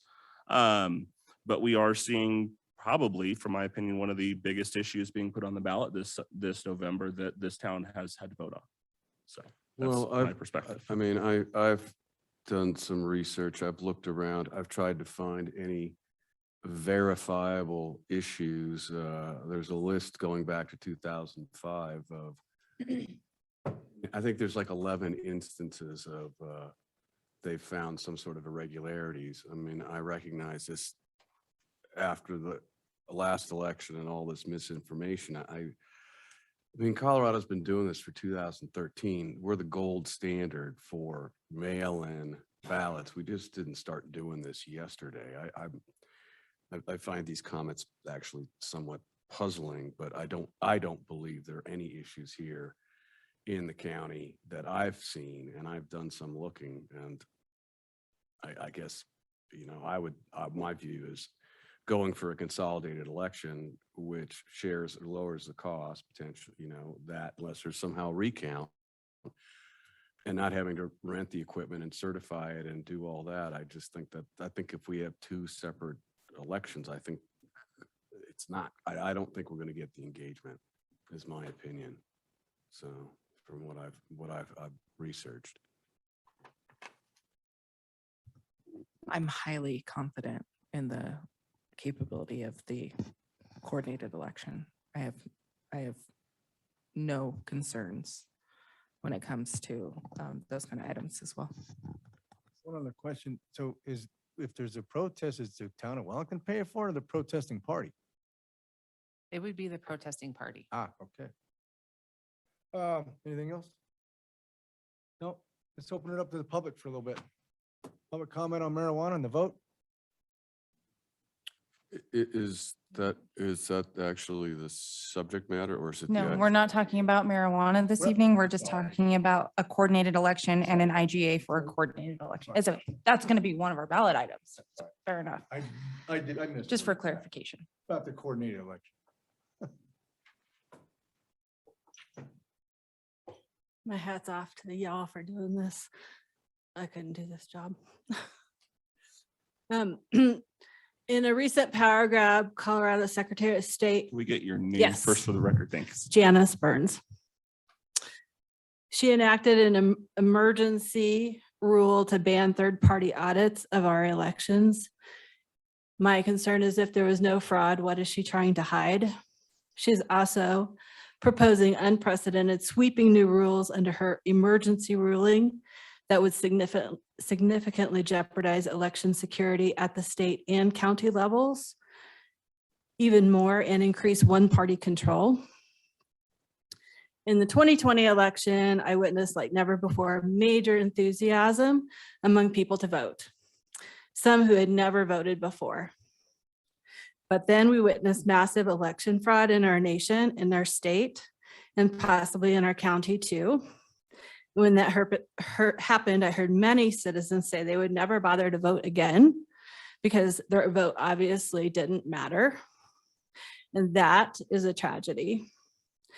Free and fair elections are the very foundation of our liberties and our system of governing. Well, I honestly don't know what an election run by Wellington would be like, if there would be any possibility of fraud. A lot of us are very sure that a county or state election is absolutely no longer trustworthy. It is not secure, it is not reliable. While I believe our county clerk is very honest and doing a very good job, I do believe the system itself is very flawed and easily vulnerable to fraud. There are outcomes of the last county election that are suspect. The proposed new election laws would severely impact county election integrity. So as a Wellington citizen and voter, I would personally prefer that it be run by Wellington and that there would be a better chance of fairness than at the county level. It may take a little more effort for us to return 2 ballots than 1, but I personally don't see a problem with that. We're not stupid, we're not incompetent, and we're not guaranteed to be confused. If you tell us what's going on, that there's 2 elections, we're perfectly capable of filling out 2 ballots. So I urge you to give that opportunity to restore some level of voter confidence that our votes still matter, at least here at home. Thank you. Thank you very much. Christine Gator. I know your biggest concern is confusion of voters. And like Janice said, if we educate people, which I'm sure people will do, so that people will come out and vote, that shouldn't be a problem. 1, because the county will send a ballot and Wellington will send a voter guide. They won't send a ballot because if it's in person, you don't get the ballot till you go into the polling place. So you mail in the one, you go into the polling place for the other and fill out your ballot. So I don't think there's much confusion. You don't have to go to 2 polling places. You can mail in one, go to the polling place for the other. And I think it will retain control for Wellington. We can do paper ballots so people can feel secure about our election and not have to worry about machines counting. So we have more control over how it's done. And as far as the Secretary of State, in their document, it was already there, the rulemaking, the policymaking. It's connected to the internet in their rulemaking for some things. So it is open to security risk. Thank you. Anyone else from the public? Okay, we'll bring it back to the board. Any final questions or comments? This side? Any? No, sir. I got two. One is, what was the cost of the ballot if we did it on our own? What was that projected cost? 18 to 20,000. 18 to 20? Okay, we could possibly be just looking at 5,000 to 20,000. That's a significant difference there. Okay, one last thing I wanted to say myself. I think even having it here, having the county, that's not the issue. I want it max participation. That's where I'm at. And I think people aren't coming to the polling places. They want to mail their stuff in. And I want everybody to have a chance to say the community engagement. Okay, that's what we've been talking about. You saw the survey. Here we go. That being said, I'd like to get a motion to approve resolution number 23-2021, authorizing the participation of the coordinated election with the intergovernmental agreement for 2021 with Larimer County and Town of Wellington. I move that we approve resolution number 23-2021, a resolution authorizing participation in the 2021 coordinated election and approving the intergovernmental agreement for 2021 coordinated election between the Town of Wellington and Larimer County. I'll second. Roll call, please. Trustee Gator, No. trustee Jerome, Yes. trustee Kenny, Yes. trustee McDonald, Yes. trustee Whitehouse, Yes. Mayor Pro Tem Knutson, Yes. Mayor Hammond. Yes. Thank you for the public feedback very much. Really appreciate it. Absolutely. And very it is well said. important. It Very was well said. researched and well said. Thank you for coming is out and important. participating. It's very important. Okay, we'll move on. Ordinance number, this is item D2, ordinance number 09-2021. An ordinance providing for a special election by the Town of Wellington, Colorado, referring the question of whether a 1% sales tax and use tax previously approved by the voters for the construction and reconstruction of Wellington streets may also be used to pay costs associated with the development and maintenance of the Wellington parks and trails and open spaces. And Dan's going to talk about it. Thank you, Dan Sapienza. The name of the resolution covers a whole lot of what this resolution does. In 1998 or 1998, the voters approved a 1% sales tax for streets in Wellington. That 1% sales tax does not sunset at any point. It's ongoing until it's ended by you. But in 2011, the voters decided that, or I suppose the board referred to the voters, the option, and the voters decided to also allow that 1% to be used for parks. And that allowance for it to be used for parks is expiring at the end of this year. So this resolution would allow that 1% to continue to be split between streets and parks. So Otherwise, it just goes all the way to streets. if this does not pass, the 1% sales tax continues and it goes to streets exclusively. How much longer do we have on the park bond for the community park? Do we remember? I think I asked that question via email too. The balance at the end of the year it's in the memo, in the Okay. packet, Yes. 780,000. The memo. So I think it's a few years. I think with the annual payment, it's 3 years. Okay, thank you. Is that 1% paying for that? The 1% can go to that, yes. It has been generally. Question? Would we be able to put this on our coordinated ballot that we just approved? That's why we're here today. Okay, I just want to make sure. If this is adopted today, yes, this will go on the coordinated ballot. And so we can put all these ballot measures all together there. Good. Yeah. Aside. Well, and I guess it's, this is not, to clarify, we're not changing the tax rate. It's just about the allocation of the money, This correct? does- this does not. Potential. This does not change the tax rate at all. This would just allow the possible allocation of that money also to parks as well as streets. So it actually gives the town more flexibility in how it uses its 1%, but that 1% is not changing. Okay, thank you. And while the ballot title is, maybe doesn't make that clear, definitely as we educate voters on this. We'll make sure everybody knows exactly what this does and does not do. Same question phrased differently, just for dramatic effect. This in no way raises any taxes for Wellington residents, correct? This ballot measure in no way raises taxes for any Wellington residents. Thank you. This continues an existing tax. Thank you. Oh, excuse me. No, the existing tax continues with this, whether this passes or not. This has no impact on the tax rate. So I have a Patty / Mahala question. Sorry, Mahala. I know that one of the big things with this is a concern is make sure we're educating our people properly so people will understand what's going on. This isn't raising taxes, what we're actually asking them, because I think that's huge. Do we have, and I know, sorry, I should have asked you this before, but do we have any ideas roughly how much we would be looking at in terms of cost to try and get that education to happen? You know, if we decided to use some print material, there would be some cost, but it's nominal. Maybe Mahala has an idea. Do you have a number? Right. Sure, yeah, like something in the water Mhm. bill maybe.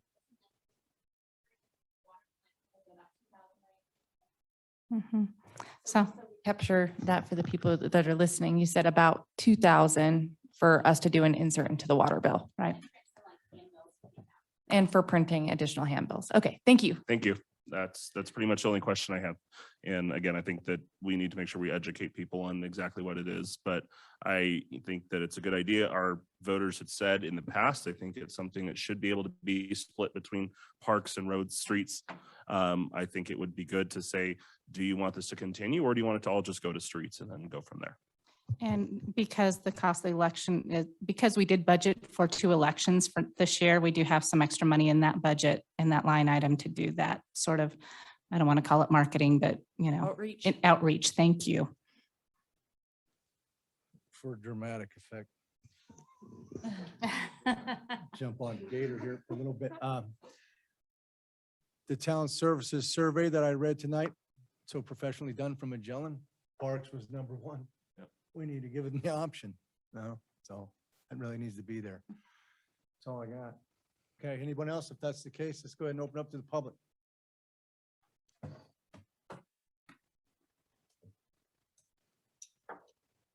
My concern is just the education piece. Christine Gator again. My concern is the education piece. I guess it'd be okay if it's just the facts. I wouldn't want it to be one-sided. Taxpayers shouldn't be paying to go against what they're going to vote for. But then I just kind of question, why do we need to educate people? Is it not, I don't know, is it not, can't be explained by the question? Why do we need to spend money on educating people, I guess is just, I'm just confused. Well, I'll tell you what. Because they don't come to these board meetings, so they don't know what. I'll tell you what, I'll try to answer that. We try our best and you see the surveys and people are still not understanding. I'm prepared to go the extra effort. That's all. Although I agree, sounds pretty easy to understand. No, but I agree. I guess that's the only reason, just to make sure. Make sure We're they hammering understand that what it's theme, hammering for. that theme. That's all. The extra effort. Thank you, though. Bring it back to the board. Any other questions? No, sir. Okay, doesn't sound like. All right, let's see if we can entertain a motion to approve ordinance number 09-2021. I'll make a motion that we approve ordinance number 09-2021. An ordinance providing for a special election or to participate in the coordinated election by the town of Wellington, Colorado, referring the question of whether a 1% sales and use tax previously approved by the voters for construction and reconstruction of Wellington streets may also be used to pay costs associated with development and maintenance of Wellington parks, trails, and open spaces. Second. Roll call, please. Trustee Gator, Yes. trustee Jerome, Yes. trustee Kenny, Yes. Yes. trustee Whitehouse, Yes. Mayor Pro Tem Knutson, Yes. Mayor Hammond. Yes. Hey. Motion's all passed. Move on to reports. Town attorney, anything quick? No. Town administrator, anything quick? Well, Just for that, I'm going to talk really slow. I'm teasing. So the Magellan information was really interesting, and yes, there was no surprise, but we will bring this back for a future work session for you all to talk about a little bit and let you know, our thoughts about how we need to proceed in addressing some of those issues that were brought up. Of course, we know we're dealing with water rates and things, but there's always extra work we can do. I will be recommending we do this every 2 years. That's what's typically done. Rolls along with your strategic plan and along with budgeting. So you could see some areas that we need to beef up based on that survey that we'll be making some budget recommendations on this year. Our next meeting is August 17th, which is a work session. We'll talk about the wastewater treatment financing. We'll talk about boards and commissions, the future streets project discussion, non-residential or commercial water rates, and the upcoming procurement of ozone equipment for the water treatment plant. So that is what's coming up next week. all right. Thank you. Very much. Anything from staff that we need to know about? Good. Okay. Board reports. Let's start over here. Anything you want to bring up? Trustee McDonald? Attended the Boys and Girls Club, Larimer County Youth Forum. I've had an opportunity to share some of the experiences with some of the other board members. And I'd like to strongly encourage staff, maybe even Ross, to reach out to the Boys and Girls Club for us to host our own youth forum. It was super insightful, very engaging. The youth provided comment on very intelligently and with a ton of passion about the impacts of COVID that it had on them personally, at home, at school, and how they've seen it impact their community as well. It was an opportunity for them to engage in discussion with elected officials and for elected officials to ask the youth questions as well. So it was a fantastic engagement opportunity, and I'd like to highly encourage our town staff to reach out to our local Boys and Girls Club to see what we can do to host our own youth forum. Met with her yesterday. Great, thank you. You bet. That's it. No, sir. I have a couple items. The Chamber of Commerce is hosting a Women of Wellington networking event on August 18th, the evening of August 18th. And I would want to extend that invitation to everyone because I am one of the panelists during that discussion.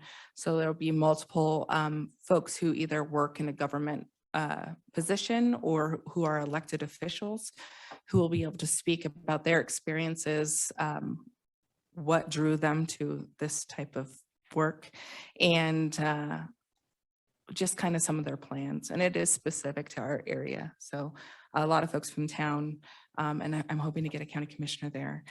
So it is a women in Wellington, but it is open to anyone. So just making that very clear. And there will be an opportunity for networking in addition to that panelist discussion. So I hope that anybody who is interested in learning more, maybe even kids, are welcome to attend to learn more about women in Wellington and women in government. So that is one of the updates I had. That's August 18th.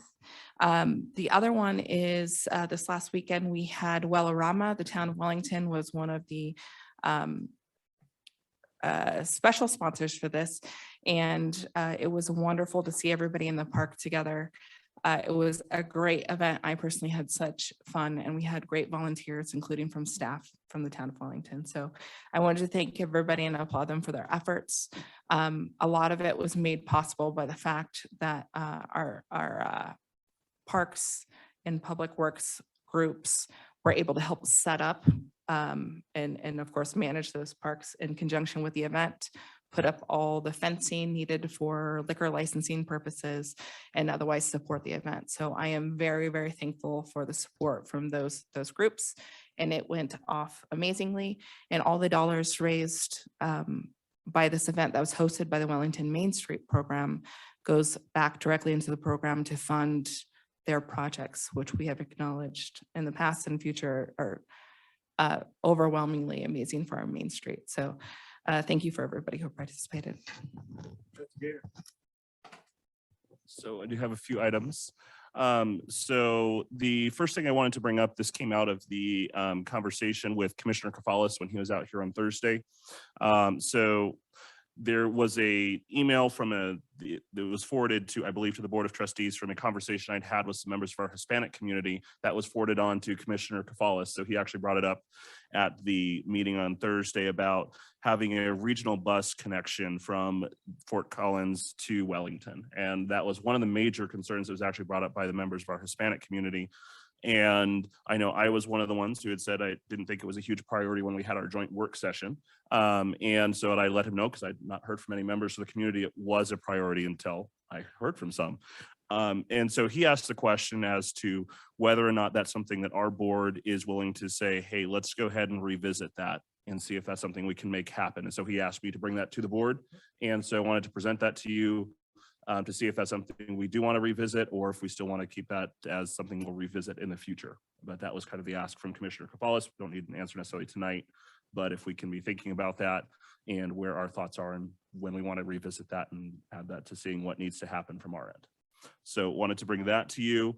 I also wanted to just update you. I did have the opportunity to go through with the CAC over the ground rules that we had set up as a board and present that to them. I think that was well received. I think it's going to help to address some of the concerns that we had just with communications and how we're operating as a board. So it was good to give them some guidelines that they should operate on as a board and just to be able to work towards that. So I had a good meeting with them last week.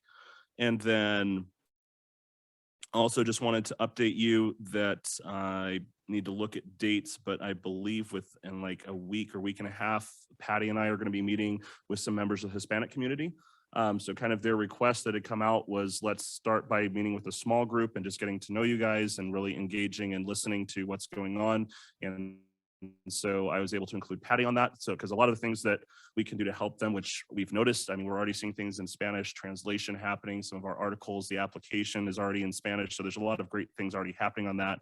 And so just my appreciation to staff on that, but also just wanted to update the board. I will again be updating you and getting that information to Patty so she can share it to the board on what comes out of those conversations with those members of our community. That's good. I might like to make that one. Okay. Okay, just to throw my name in there first, so Sure. put me on the list. I'll Okay? take down the invite. Another quick reminder too, Commissioner Cafalis holds a standing meeting the first Thursday of the month at 7:30 a.m. at T-Bar. So if anybody from the community, from Wellington, Waverly, that general area, that's the purpose of the meeting. So everybody is welcome to that. And Trustee Kenny, where is the WOW event at? I don't know if the location has been defined. Christy, do you know? Oh, it is at Fitness One, and I think the networking event is that Polish Spa following. Okay. Well, thank you for all the updates. We did host the Lieutenant Governor's office up here. You guys were there. That's a pretty big deal. Number 2, they were excited to be here to talk about the electric stations and how we're on the cutting edge of, mobility in northern Colorado. That's good. That was cool. That was good. All right, I don't have anything else right now tonight. So I see on my list, we have an executive session.